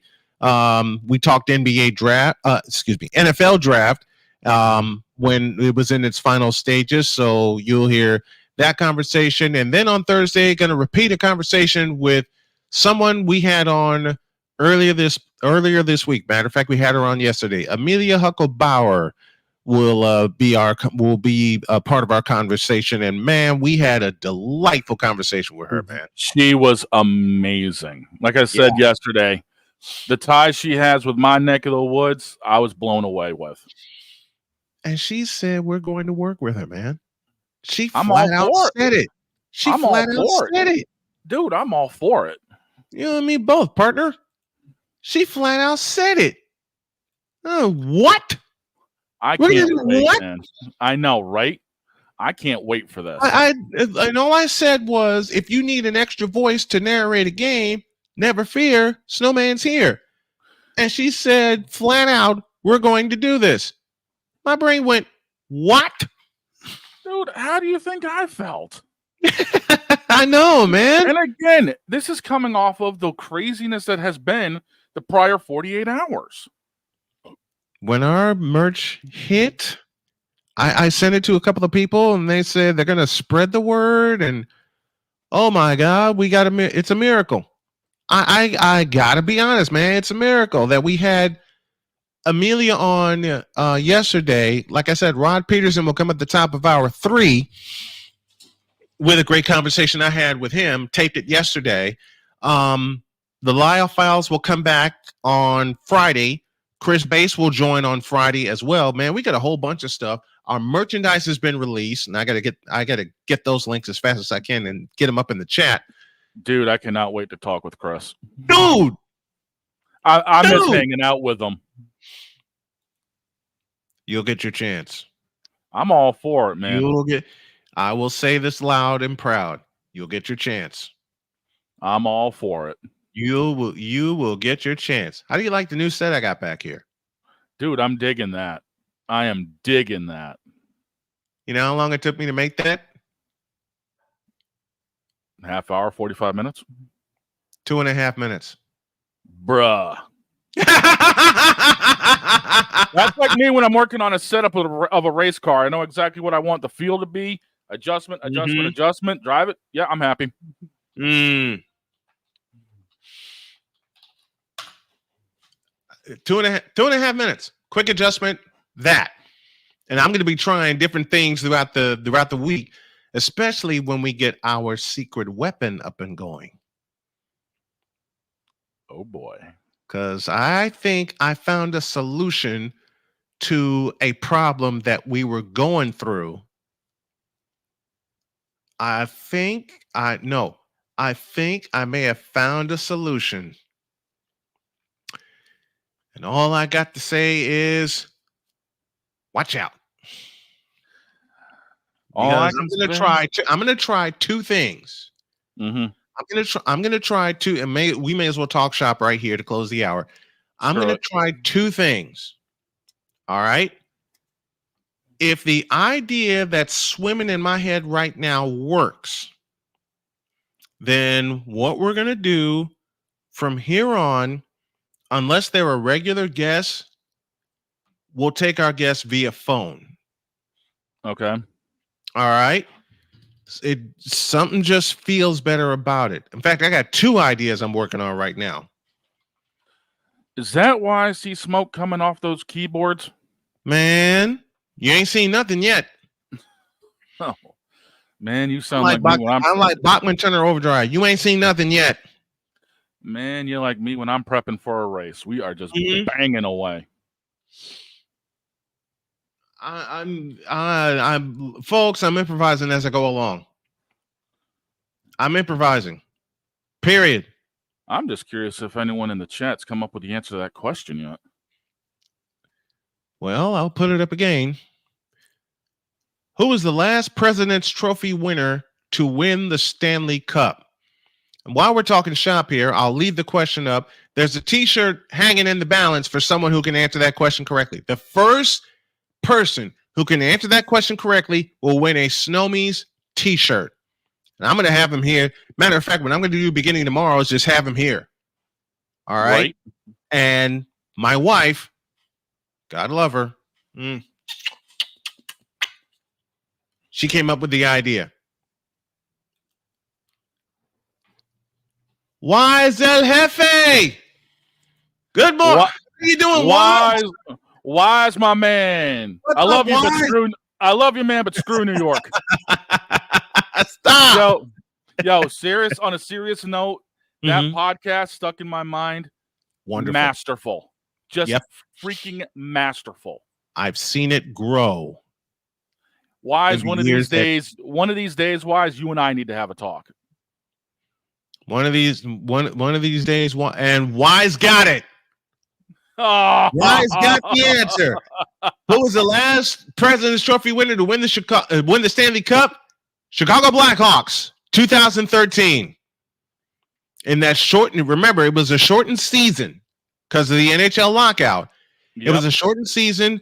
The Blackhawks led their division from start to finish, and they were the last team to win the President's Trophy and couple it by winning the Stanley Cup. So Wise El Jefe is our winner.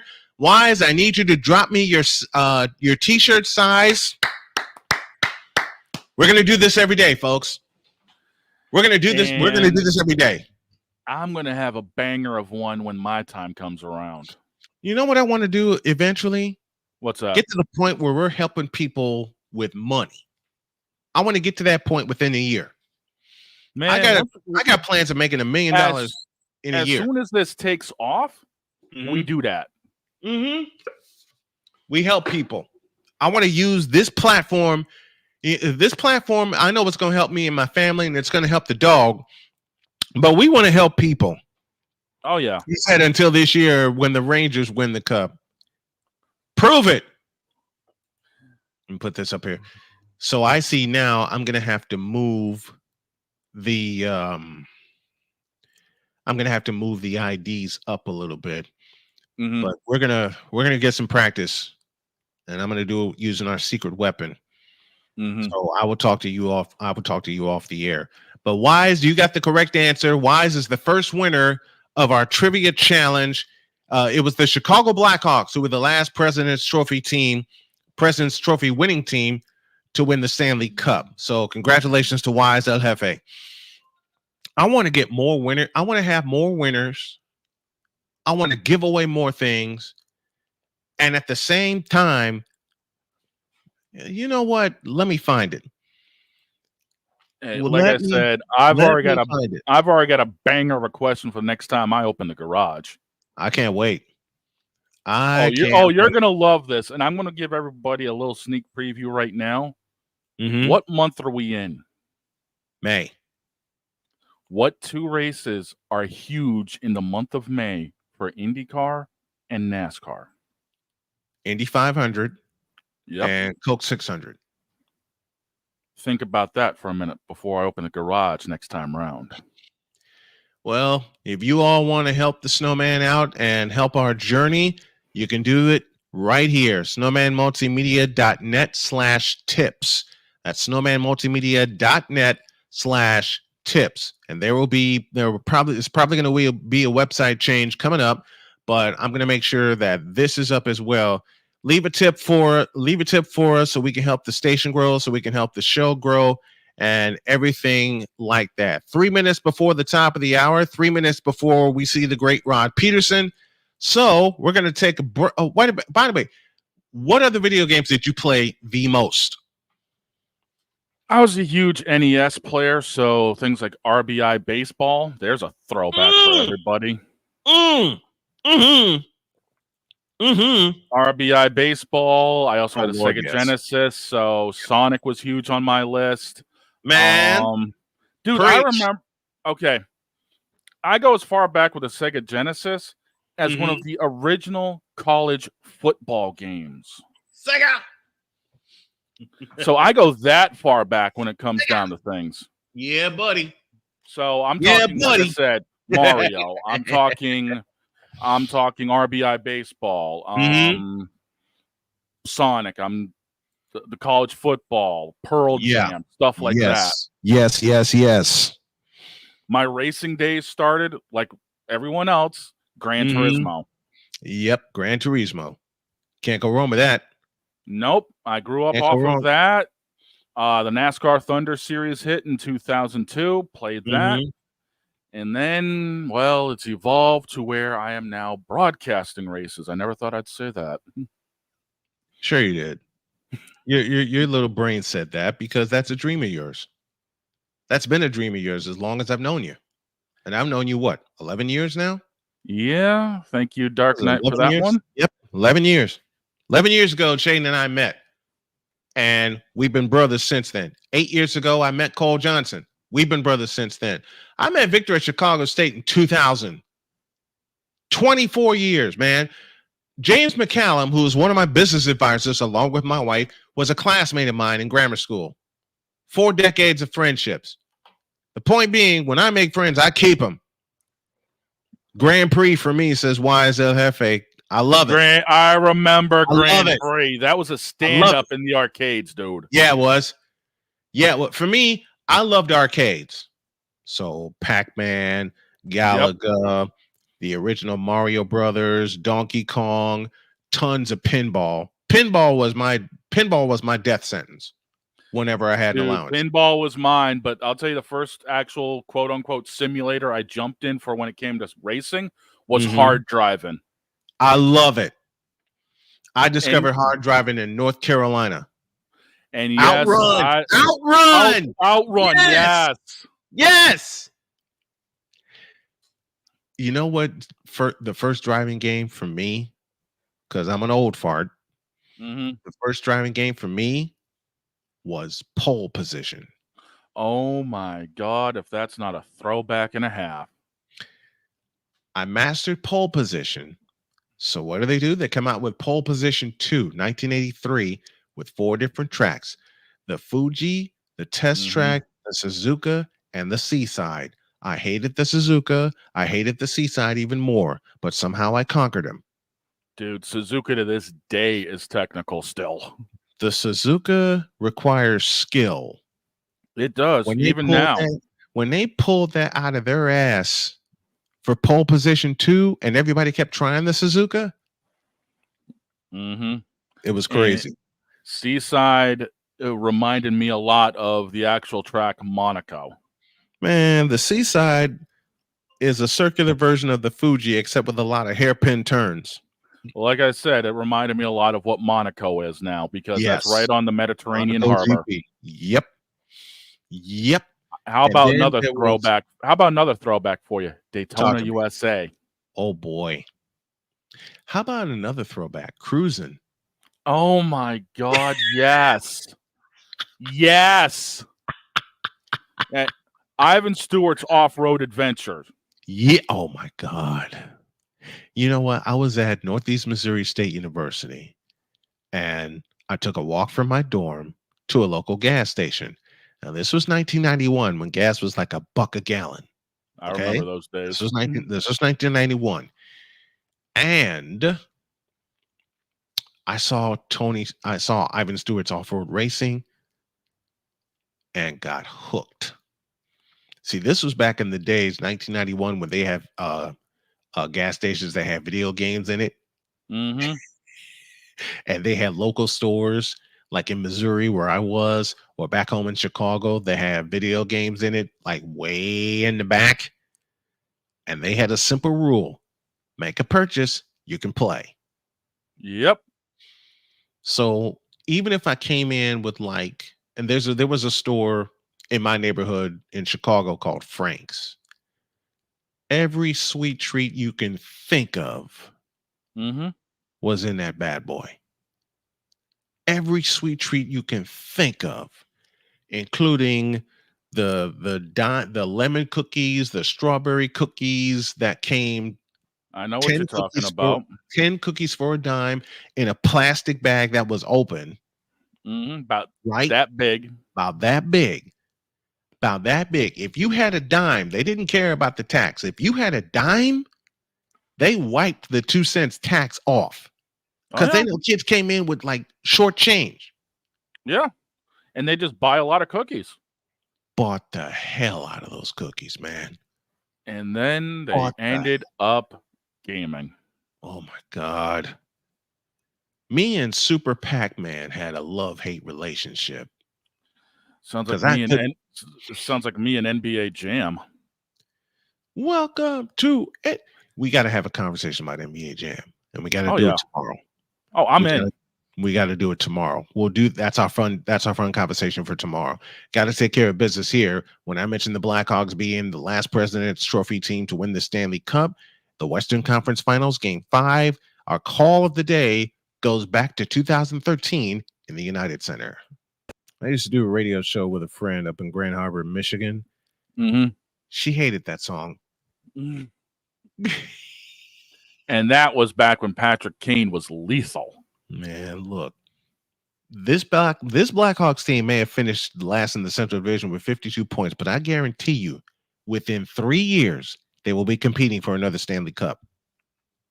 And I'm going to tell you right now, that rookie they had this year, Connor Bedard.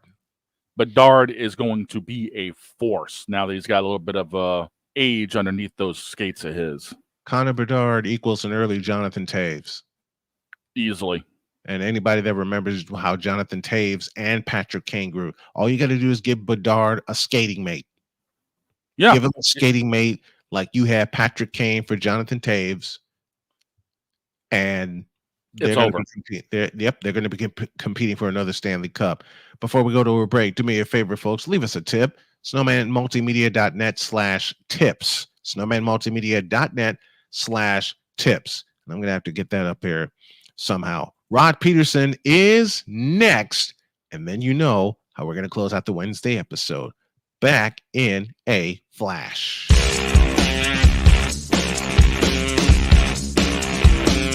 This is Snowman in the Morning.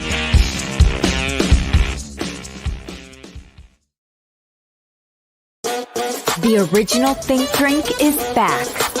Level up with proven ingredients formulated to crush your competition. No gimmicks, no jitters, no messing around. Just high-potency results that keep you moving day or night. There's a new nerd in town, and we came to play. Nerd Focus. Smarter than energy. SeatGeek is the ticketing app for fans like Boomstick Lady. No free throw is safe from the roar of her sticks. SeatGeek helps her find a seat in the direct eye line of the shooter so she can sit where her boomsticks make the biggest boom.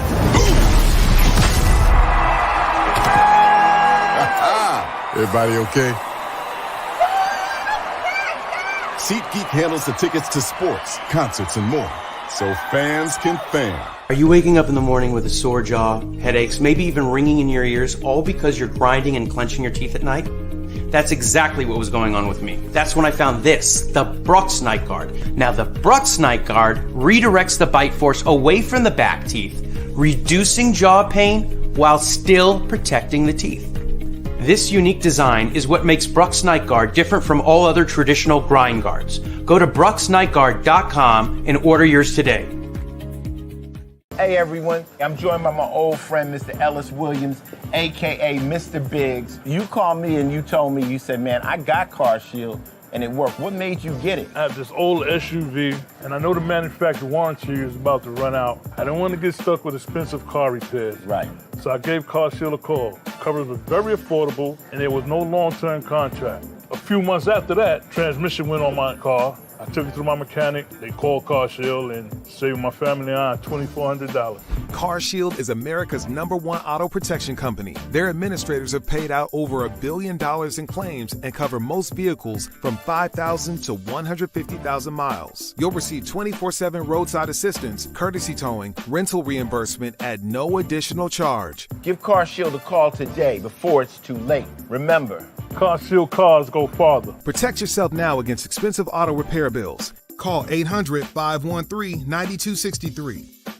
We were always hippies at heart, I guess, and that was one way that we showed it before we became full-time RVers. And we were definitely living small and minimally. What made us decide to go with Battleborn was everyone from their top leadership team down to their service department helped us so much the whole way through. Our relationship with Battleborn is so much more than business. And me and Dennis love to jam together. We've played together multiple times, and that's been an awesome transition. Be able to learn so much more about the business, also just make some awesome friends. Alicia. You can't hold somebody to that standard if you haven't voiced what you want and what you're needing from that. Mika. If you're not communicating expectations, you're waiting for your feelings to be hurt. Nicole. Yeah. A lot of people don't want to take the time out to be alone and to get themselves together. Ivan. You got to be willing to work through stuff. And from the jump street y'all done had problems, maybe you don't need to be working through those. BS3 Network proudly presents Queen 3 and King podcast. Live every Tuesday at 7 p.m. Central.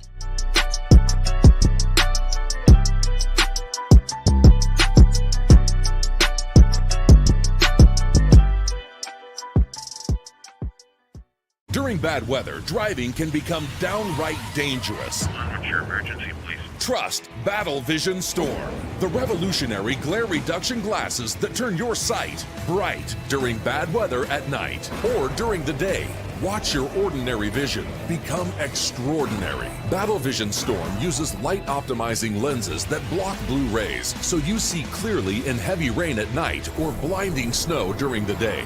Heavy rain, snow, sleet, or fog can make it impossible to drive. Not with Battle Vision Storm. Get your Battle Vision Storm for only $19.99. But wait, due to rising costs and supply chain shortages, this may be your last chance to get your very own at this low price. There is a strict limit of 4 Battle Vision Storm per order while supplies last. Don't wait, order now. Call 1-800-483-6319 or visit battlevisionstorm.com. So call 1-800-483-6319 now.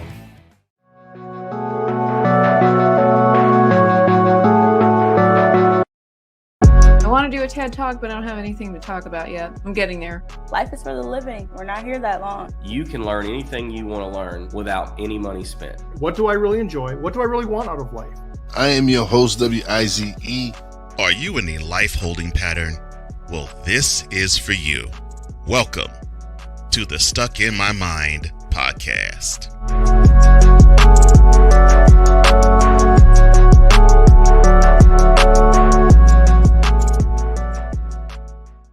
So Snowman's been asked, who's the face of the NBA? The face of the NBA. Man, I went home has that been day and talked to my wife, Vicky. And Vicky was like, what's wrong with you? You pissed off? Yeah, I got this partner I'm working with back in the radio station. The Negro be lying. What in the all types of blue hell? Yes, it's Snowman in the Morning with Cole Johnson.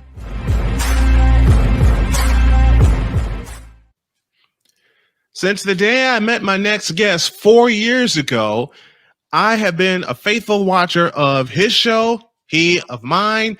He now lives in Florida. I met him when he was living up in Canada. And boy, I got to tell you, when he brings it, he brings it. He, Moose, and the whole crew. Who am I talking about?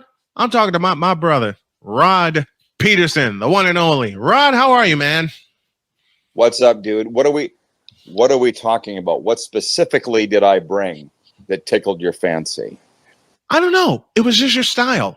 Oh, when you were up in the old studio, it was just your style, and I got hooked because I'm always looking to make my show better and improve my game.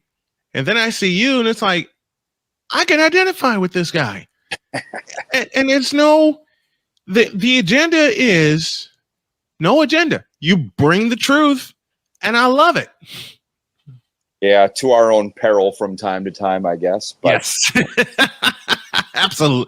Absolutely. Well, the Florida Panthers took care of the Tampa Bay Lightning. Are you surprised it went? I'll say it. Are you surprised it went only 5 games? I had Panthers in 6. So, no, I was very confident that the Panthers were going to win this series because they're a better team. And it was fun coming to Florida. This is my 3rd season covering the Panthers. But the first that we started a Panthers and Lightning specific podcast where I've now got a reason to watch every game, been accredited to both teams. So I knew them pretty well. So I was pretty confident. And it's my wife that does the show, the Panthers podcast with me, Serena. So before the series even started, I said, I'm taking the Panthers. So you got to take the Lightning. You just decide how many games. It was like, she's like, I kind of think the Panthers will win it too, but she's for the sake of the show, I'll go with Tampa. So that's how good of a girl she is. She took one team on that. Nobody's real surprised that Florida won this series.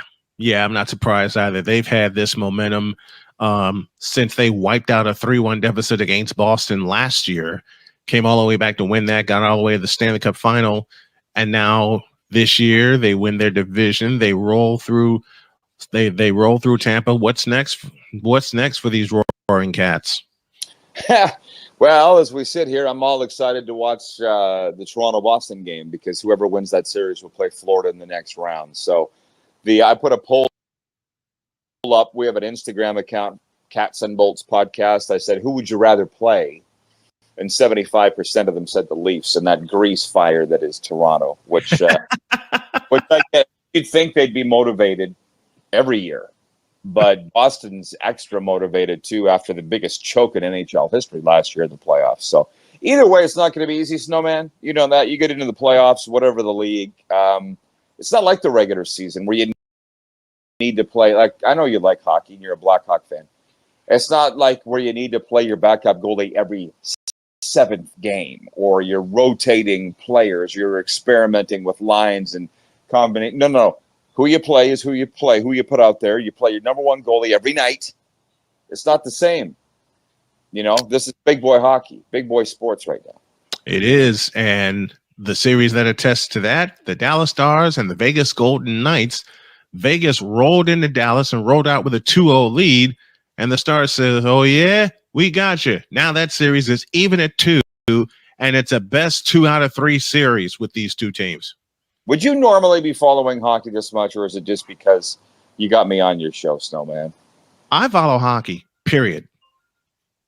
Yeah. I follow hockey. And I have been following hockey since 1989 when I really got hooked on the Blackhawks before I went away to college. And when I went away to college, I went to what was then called Northeast Missouri State University.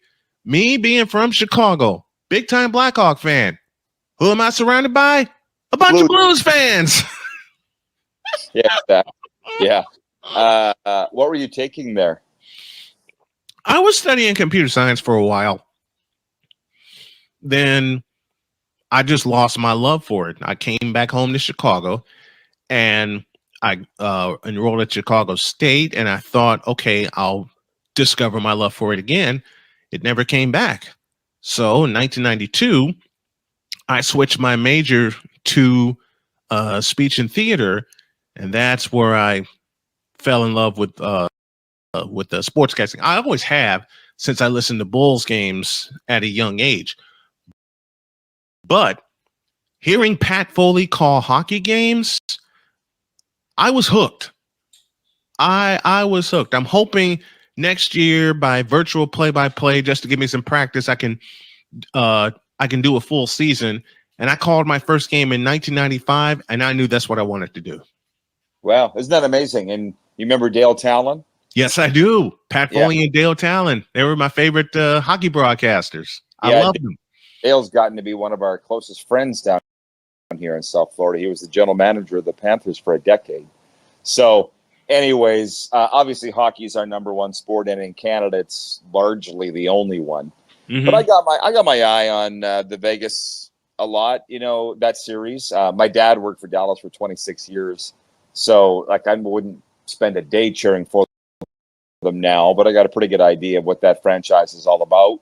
And to be honest, that was, aside from the Battle of Florida here, where I've had the ability to watch every game, in most cases live, that Vegas-Dallas series is probably the most intriguing to me. Probably going to be the longest too. Well, you said best of 3 now. It's got to go 7, doesn't it? It does. I see no surprise in this series that it's 2-2 right now, and it's got to go 7 games, and there may be even a couple of overtime games. We've seen it before where it gets to be a best of 3, and that's when all the overtime madness happens. Yeah, I think there's at least 1 overtime game so far in this series, maybe 2. I get a kick out of this just listening to you. I love listening to you. I've told you that before.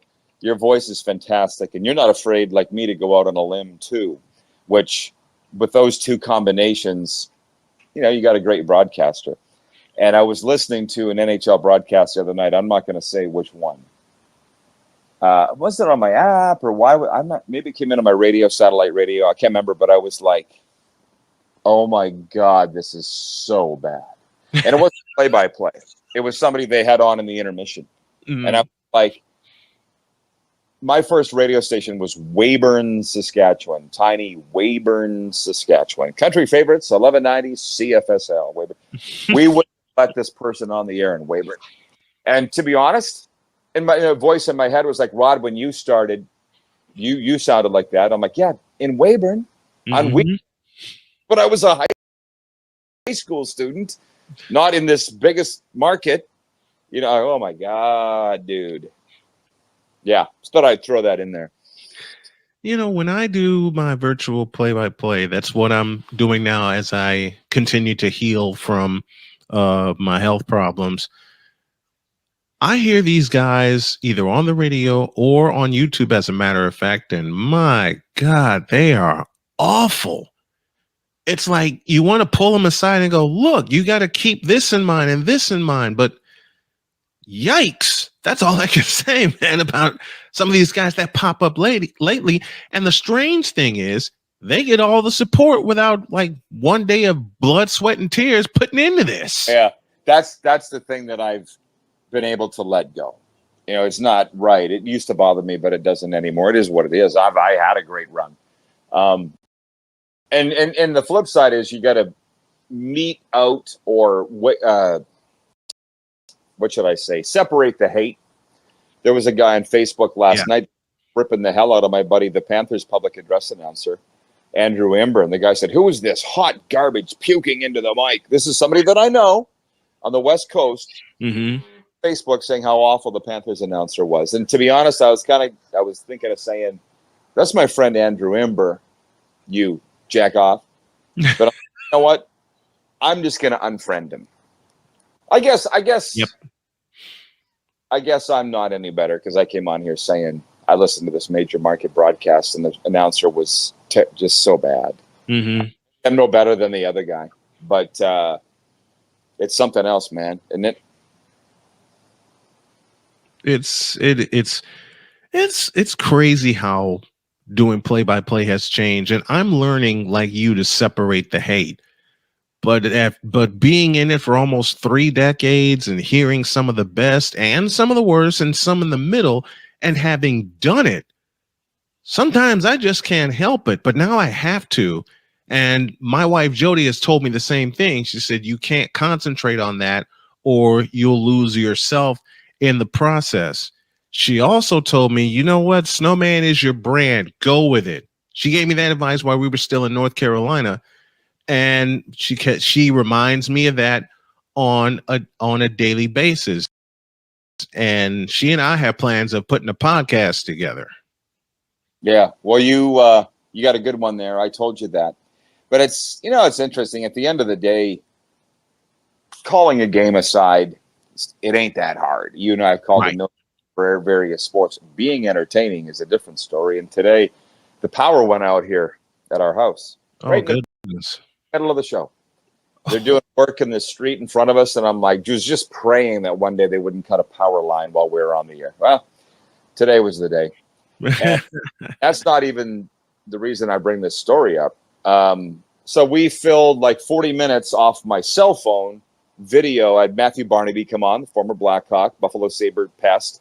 And I had a wonderful team. We got a great producer back in Canada that pulled it all together. Nobody really knew the difference of that anything can happen. But a caller or a viewer, I guess it used to be a caller for us old people, a viewer wrote into my show and said, what was tougher, filling that time today for an hour or the power outage of Taylor Field 2007? And that was a Canadian Football League game where in August of 2007, dude, we're talking almost 20 years ago, that the power went out in the entire stadium to this Canadian Football League. There's 30,000 people there. I couldn't see my hand in front of my face. And I'll never forget my producer back at the radio station, Morris Delorme, Morris, the Rod Weeder Delorme, said to me, what do you want to do? Do you want to just play music?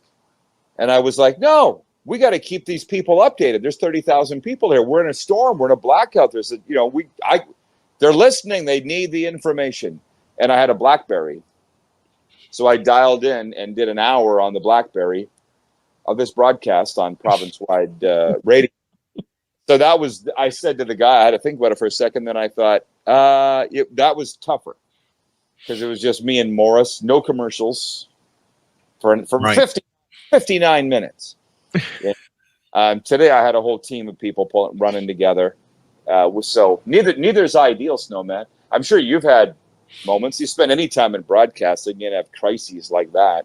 Man, one of my funniest crises was when I went to Kansas City. I was with Chicago State and they were playing UMKC and they were at Kemper Arena. Now at the time I couldn't ride with the team, but they gave me a hand to get to Kemper Arena. And I got there and I had everything ready and my microphone fell apart. 5 minutes from me hitting the button to go on air and stream it back to the station and they can get it all over the web. My microphone it fell apart. It just went kaputski. And this is me trying to test it to be sure everything comes through. Well, fortunately, one of the folks at UMKC saw what happened and he came over and he offered an extra headset to me because his partner couldn't make it. So I was able to strap in, get that, and then get the game in. And when I came back, my boss, John, said, how did you sound so clear on that microphone? And I took John into his office and I told him what happened. And I said, this is a secret. Don't tell anybody what happened. And I brought him back the microphone, and he went right into the television studio and yanked out an old headset, and I kept it for 2 years. Of course, it works. Yeah. Well, it actually, it's funny you say that, because it reminds me of 1993. I think it was my very first West Coast road trip. I was calling hockey at the time, and we played in first Spokane. First game of the trip, it was like a 9-game trip, I think. And then the next game, I don't know if you know this Pacific Northwest geography at all, but first game was in Spokane, northeast corner of the state. Mm-hmm. And our next game was in Tri-City, Kennewick, Washington. Tri-City was the team. Yep. South corner of the state. And I left my phone plug on the wall in Spokane, and I didn't even realize it till the day of the game. And I was a rookie. I was 20 years old.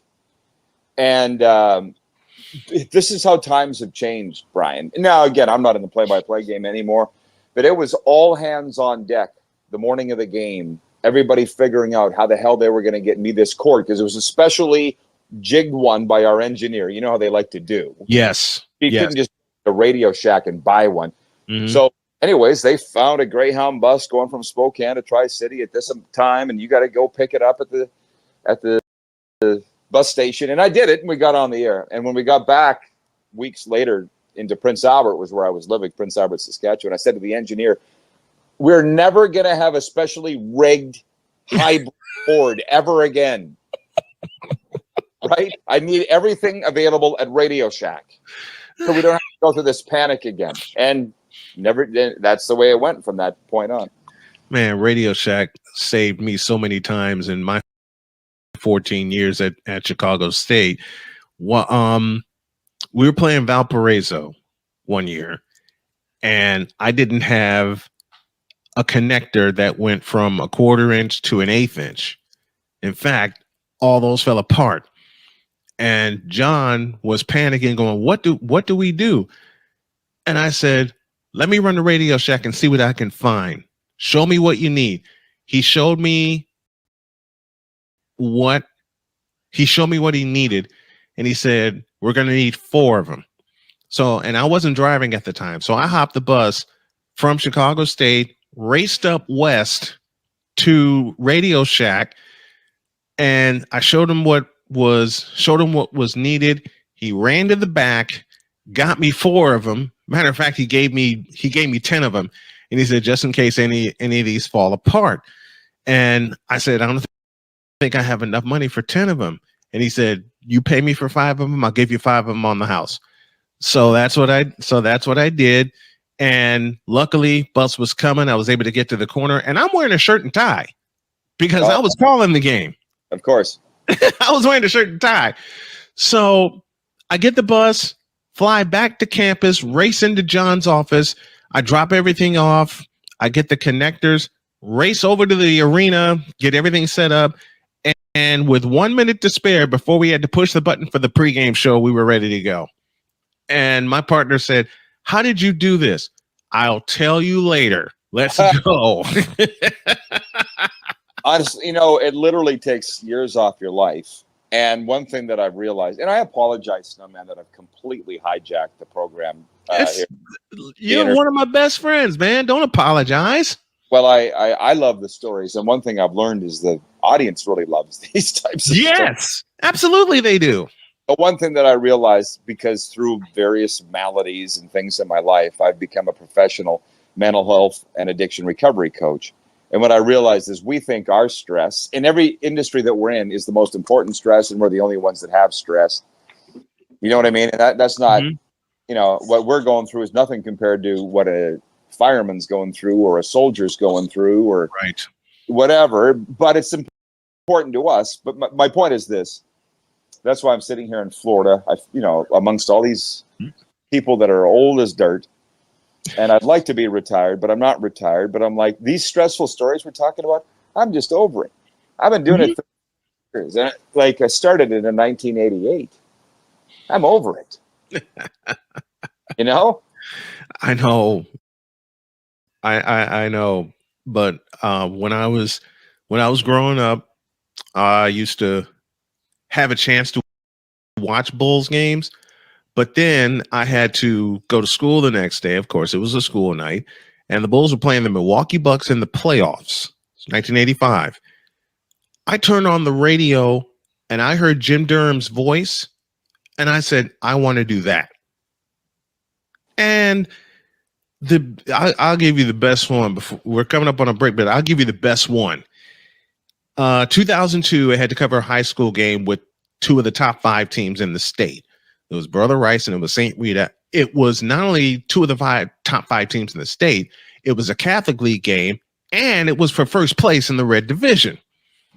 So I climbed up the stairs into the booth. The booth was packed, and they said, we have to put you on the roof because we have no room in here, and all the other spaces are marked. I said, I can live with that. Rod, when I tell you the skies opened up as soon as I got on the roof and set everything up, it was sunny when I got there. I swear to you, it was sunny when I got there. When I got up on the roof, the clouds came in, and I looked and I go, oh no, I'm going to get rained on. You believe this? I'm doing the game, and in the middle of the first quarter, my umbrella takes off. Oh. Gust of wind caught my umbrella, and off it goes. My shoes were wrecked because I had to walk through the rain, and that game wound up going 6 overtimes. And you're still broadcasting. I'd have quit. The game went 6 overtimes. It was one of the greatest calls I ever had. And I'm coming downstairs, sloshing across the field. I wasn't going through the parking lot. I'm going across the field to take a shortcut to where I need to go. There was a post-game party with both St. Rita parents and Brother Rice parents. And the best thing, man, I said I needed something to eat or drink before I get out of here. You realize I had 2 plates waiting for me, as well as about 4 or 5 beers that the parents slipped in my pocket. Of course. Yeah. That was the other thing. There was never a shortage of beer around. No, there was at a Catholic League part. Never was a shortage of beer. Never will be a shortage of beer. I covered the Catholic League for 12 years, and they got to know me. They got to know I was doing Game of the Week, but then I was specifically covering Brother Rice for a while. They knew me from my first year when I covered Mount Carmel. The whole league got to know me. Of course. And I had so much fun doing it. You're very memorable, Snowman. Rod Peterson joining us here on the program. Rod, you are an absolute delight as always. I love you, brother. Keep killing it with the Rod Peterson Show. You got a faithful listener and watcher in me. I love you, and I love your show. Same here, man. Love you too. Keep rocking in the free world. Call anytime. Don't be a stranger. I appreciate it. Man, what a time that it was with Rod Peterson. I always have a good time with Rod Peterson. We're coming up on a break. We got more stuff for you next.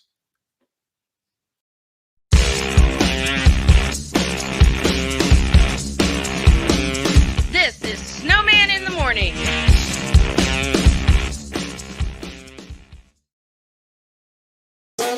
The original Think Drink is back. Level up with proven ingredients formulated to crush your competition. No gimmicks, no jitters, no messing around. Just high potency results that keep you moving day or night. There's a new nerd in town, and we came to play. Nerd Focus, smarter than energy. SeatGeek is the ticketing app for fans like Boomstick Lady. No free throw is safe from the roar of her sticks. SeatGeek helps her find a seat in the direct eye line of the shooter so she can sit where her boomsticks make the biggest boom. Everybody okay? SeatGeek handles the tickets to sports, concerts, and more, so fans can fan. Are you waking up in the morning with a sore jaw, headaches, maybe even ringing in your ears, all because you're grinding and clenching your teeth at night? That's exactly what was going on with me. That's when I found this, the Brux Night Guard. Now, the Brux Night Guard redirects the bite force away from the back teeth, reducing jaw pain while still protecting the teeth.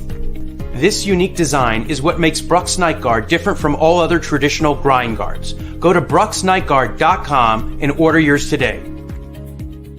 Hey everyone, I'm joined by my old friend, Mr. Ellis Williams, aka Mr. Biggs. You called me and you told me, you said, man, I got CarShield and it worked. What made you get it? I have this old SUV and I know the manufacturer warranty is about to run out. I don't want to get stuck with expensive car repairs. Right. So I gave CarShield a call. Coverage was very affordable and there was no long-term contract. A few months after that, transmission went on my car. I took it to my mechanic, they called CarShield and saved my family on $2,400. CarShield is America's #1 auto protection company. Their administrators have paid out over $1 billion in claims and cover most vehicles from 5,000 to 150,000 miles. You'll receive 24/7 roadside assistance, courtesy towing, rental reimbursement at no additional charge. Give CarShield a call today before it's too late. Remember, CarShield cars go farther. Protect yourself now against expensive auto repair bills. Call 800-513-9263. We were always hippies at heart, I guess, and that was one way that we showed it before we became full-time RVers. Yeah, we were definitely living small and minimally. What made us decide to go with Battleborn was everyone from their top leadership team down to their service department helped us so much the whole way through. Our relationship with Battleborn is so much more than business. And me and Dennis love to jam together. We've played together multiple times, and that's been an awesome transition. Be able to learn so much more about the business. Also, just make some awesome friends. Alicia. You can't hold somebody to that standard if you haven't voiced what you want and what you're needing from that. Mika. If you're not communicating expectations, you're waiting for your feelings to be hurt. Nicole. A lot of people don't want to take the time out to be alone and to get themselves together. Ivan. You got to be willing to work through stuff. And from the jump street y'all done had problems, maybe you don't need to be working through those. BS3 Network proudly presents Queen 3 and King podcast. Live every Tuesday at 7 p.m. Central.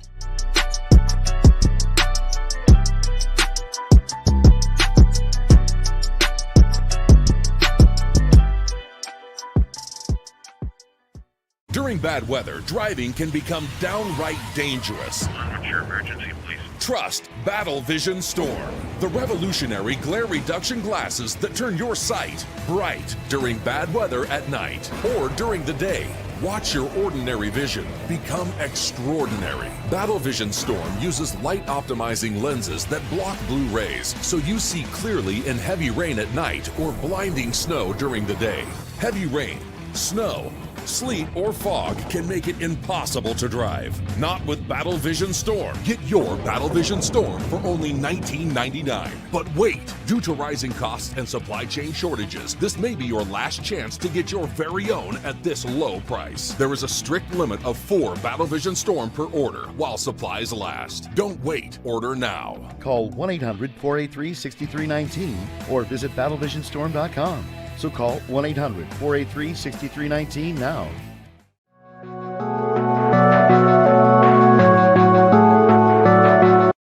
I want to do a TED Talk, but I don't have anything to talk about yet. I'm getting there. Life is for the living. We're not here that long. You can learn anything you want to learn without any money spent. What do I really enjoy? What do I really want out of life? I am your host, W-I-Z-E. Are you in a life holding pattern? Well, this is for you. Welcome to the Stuck in My Mind podcast.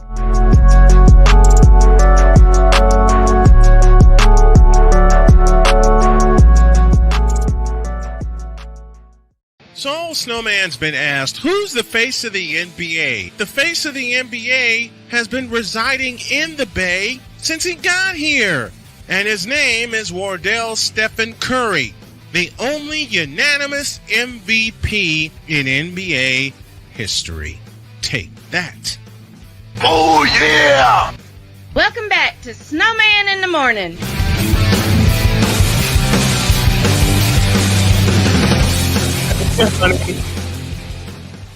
Thank you very much. Thank you, baby, for lending your voice to this. Oh boy, I love it. I absolutely love it. So thank you, honey, for lending your voice to this. I really appreciate it. Well, 41 after the hour, 19 before we have to close up shop. We're on our way to 6 a.m.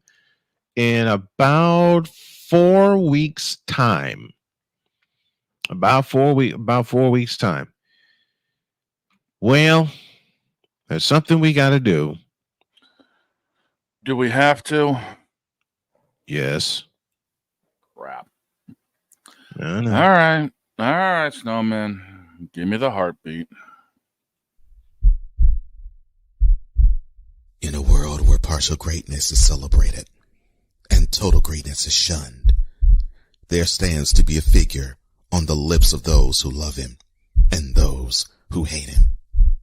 The inane comparisons to Michael Jordan and Kobe Bryant continue and has existed since 2003.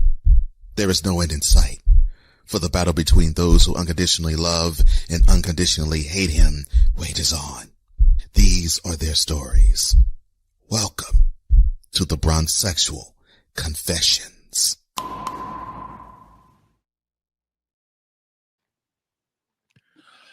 Lay it on me.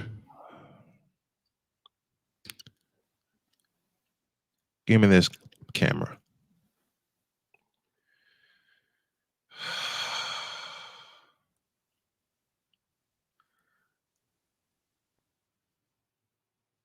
Brandon C. Lee. Who? Exactly. Don't tell me you were perusing social media again. No, this found me. This actually found me. No, crap.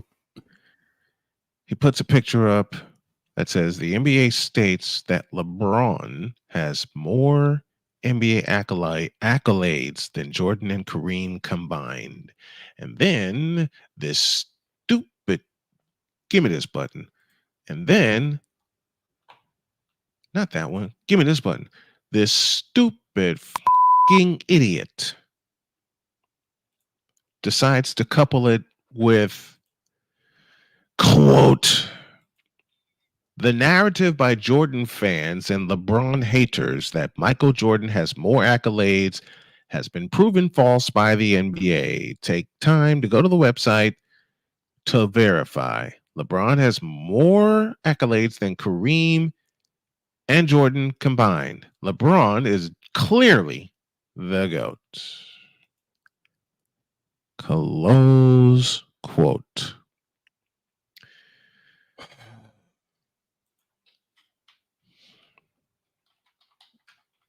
Makes me wish I did get a tall boy. Well, people aren't going to like my comment that I just typed when I just said LeBron is mediocre. Just because you played the longest doesn't mean you're the greatest, because LeBron is not even top 50 in my opinion. Hell, LeBron's not even top 250. How about that? LeBron is a definition of mid. He's lower than mid. How about that? Ooh. I really should have got LeBron is lower than mid, and these fucking bronzexuals don't know how to fucking quit. Because yes, LeBron, it is you. It has always been you. It always will be you forever and ever and ever and ever and ever. Amen. Amen. Now you got me in on this. LeBron is the GOAT. You fool! Who the told this lie? Oh no. What? Another shirt idea. I'll repeat. I knew that. You knew it. You knew it. As soon as it came out of your mouth, I was thinking this is going to end up being a shirt. LeBron being the GOAT? Who the told this lie? There's a big black censor bar on a shirt. Get out of my head. Get the hell out of my head. LeBron is not the listen, you stupid bronsexuals. LeBron is not the GOAT. He's not even top 500 in my opinion. How do you like them apples? You name your top 75. You put LeBron on the list for some god-awful, crazy, stupid reason. And then you know, oof, y'all are just dumb. You understand that? Y'all are dumb. You guys are just plain. You guys are just plain stupid and fucking dumb. That's how I describe his career, and that's how I describe you bronsexuals. Matter of fact, the question I have coupled with it is, what in the all types of blue hell? Oh, my partner said it best. You tripping. To actually think that he, meaning LeBron, is the greatest of all time. Riddle me this. How has he changed the game?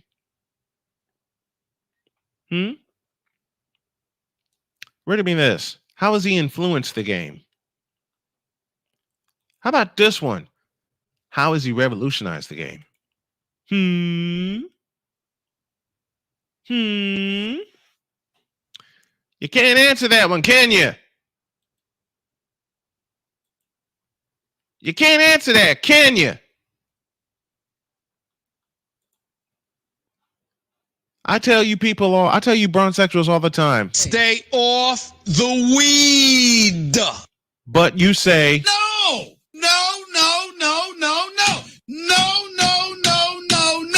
which leads me to say, What the hell's going on out here?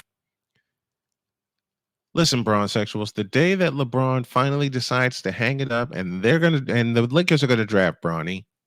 Okay, I know they're gonna draft Bronny. The day that LeBron finally says goodbye, I will be saying, because finally they would have a lot. They let him walk away. They give him they give him the tour, and he walks away and takes his false ass throne with him. F you, LeBron, for ruining the NBA. F you, bronsexuals, for ruining fandom of the NBA. F you, and f you.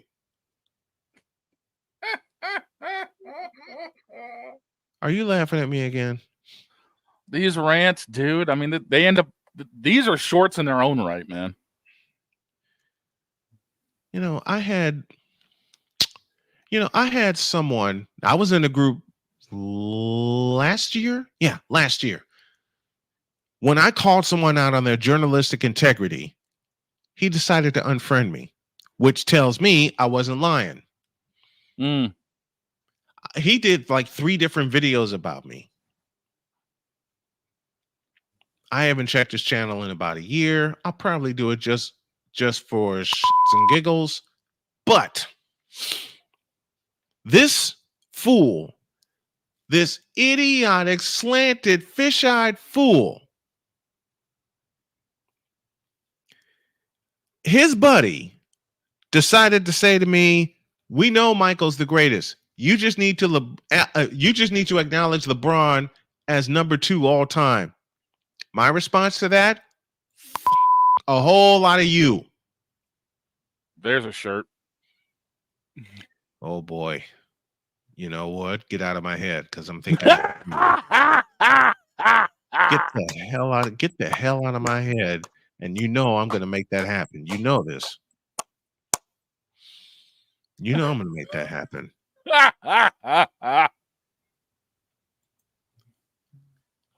Bronsexuals, kiss my entire ass.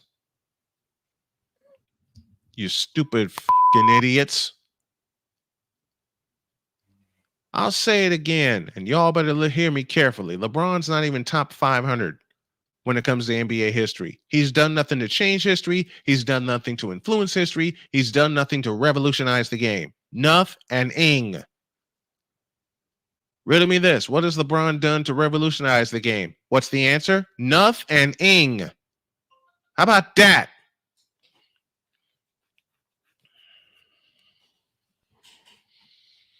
I will say it again, Bronsexuals. You, and you. A year ago this month, on the air, I penned the following letter. Dear Bronsexuals, you. Dear ESPN for shoving LeBron down our throats and up our asses for 21 years. You. And let me throw a couple of other people in this. Dear Rod West, one of the biggest Bronsexuals I know. You. Dear Nick Wrong. You. Dear Shannon Sharp. You. Dear Bronsexuals, one more time. You, and you. You.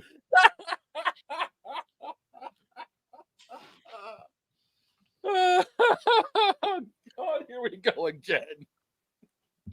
LeBron absolutely blows as a basketball player. He travels every time he goes to the hoop. He doesn't have a left hand. He doesn't have a jump shot. Okay? Acknowledge him as the number 2 player of all time. You, and you.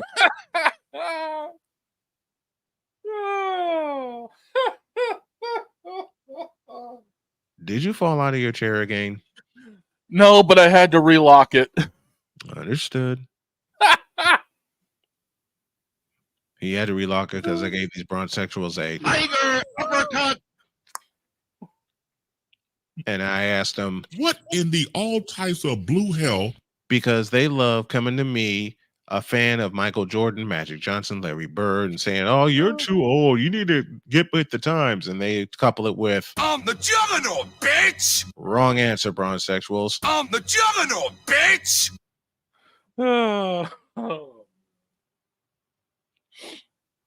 Now to wrap things up for today, and I'm going to make a whole lot of shorts tonight because I don't have a game to do.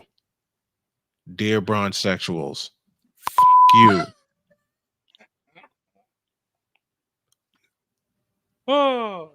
Dear second-seated Bronsexuals, you. Dear ESPN for putting LeBron on, shoving him down our throats and up our asses for 20 years. You. Nobody's safe. Dear Nick Wright, you. Dear Rod West, you too. Dear Delbert Yates Jr., who was born in Cleveland, listen. Dear Delbert Eugene Yates Jr., who was born in Cleveland and thinks everybody Cleveland in Cleveland is a champion. You, and you. You four-eyed, stupid, incompetent.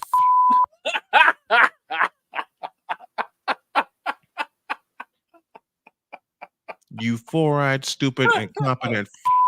Who had the nerve to say to me after the Cleveland Cadavers completed a 3-1 comeback against the Warriors, which was conspiracy filled. I hope it was conspiracy filled. He had to say this to me, quote, I hope you didn't fall off the bandwagon because Cleveland's a city of champions. Close quote. The next year, your team got their asses kicked. And we all know Adam Silver gave Cleveland a stimulus package the size of the state of Ohio.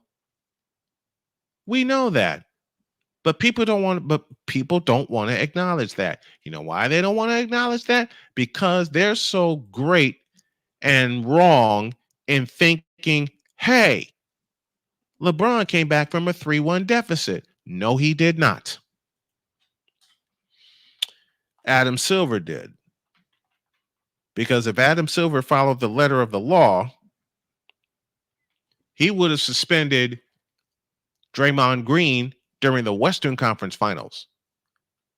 They wanted LeBron to complete this 3-games-to-1 comeback, and every bronzexual in America was coming after me after they completed said comeback when they don't realize they got a big fucking assist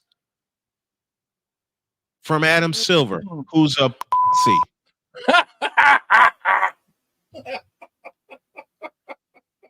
Matter of fact, man, in a playful way, I say, "Dear Adam Silver, f you."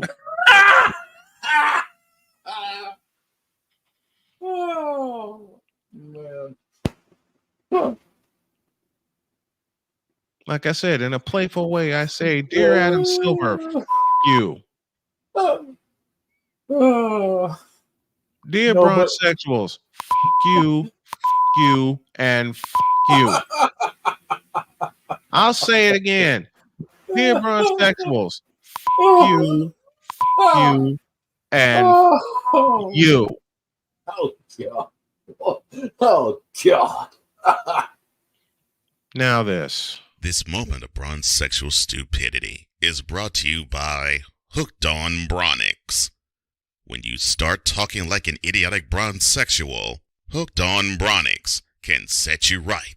Call 1-800-YO-KANG.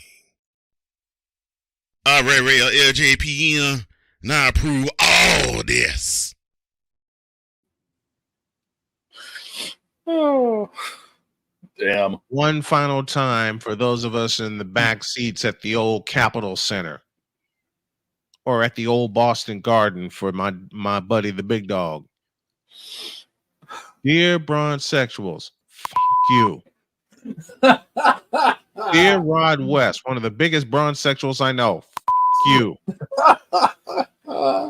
Learn your f***ing history before you declare LeBron the greatest of all time because the f***er can't play basketball.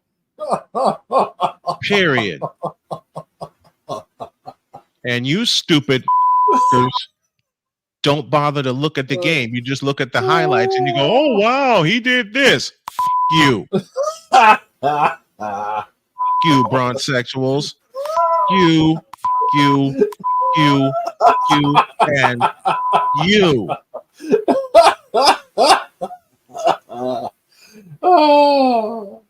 Now get the hell out of my face, you thirsty bitches.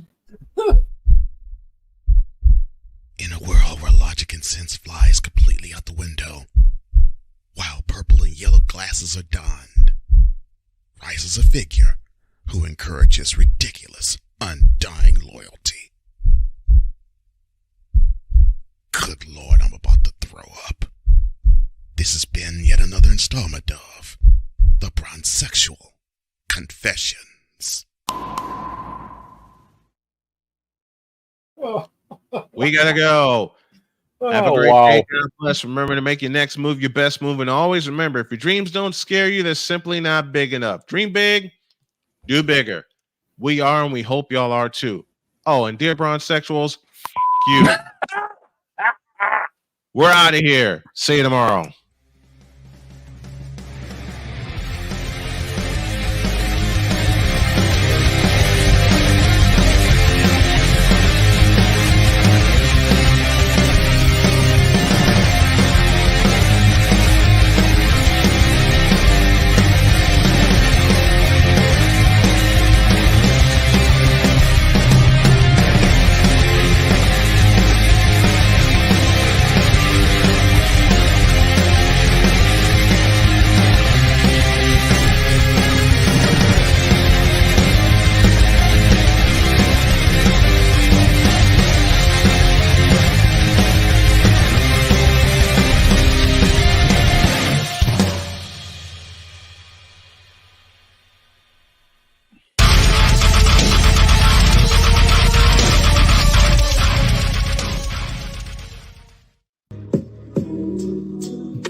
Damn it, Brian! Why are we doing this again? Ain't nobody calling me, texting me, paging me, asking me, are you still involved? Nobody's calling because we don't care. Calling me, texting me, paging me, asking me, am I still involved? Take his legs out, somebody, please. Get him out of here.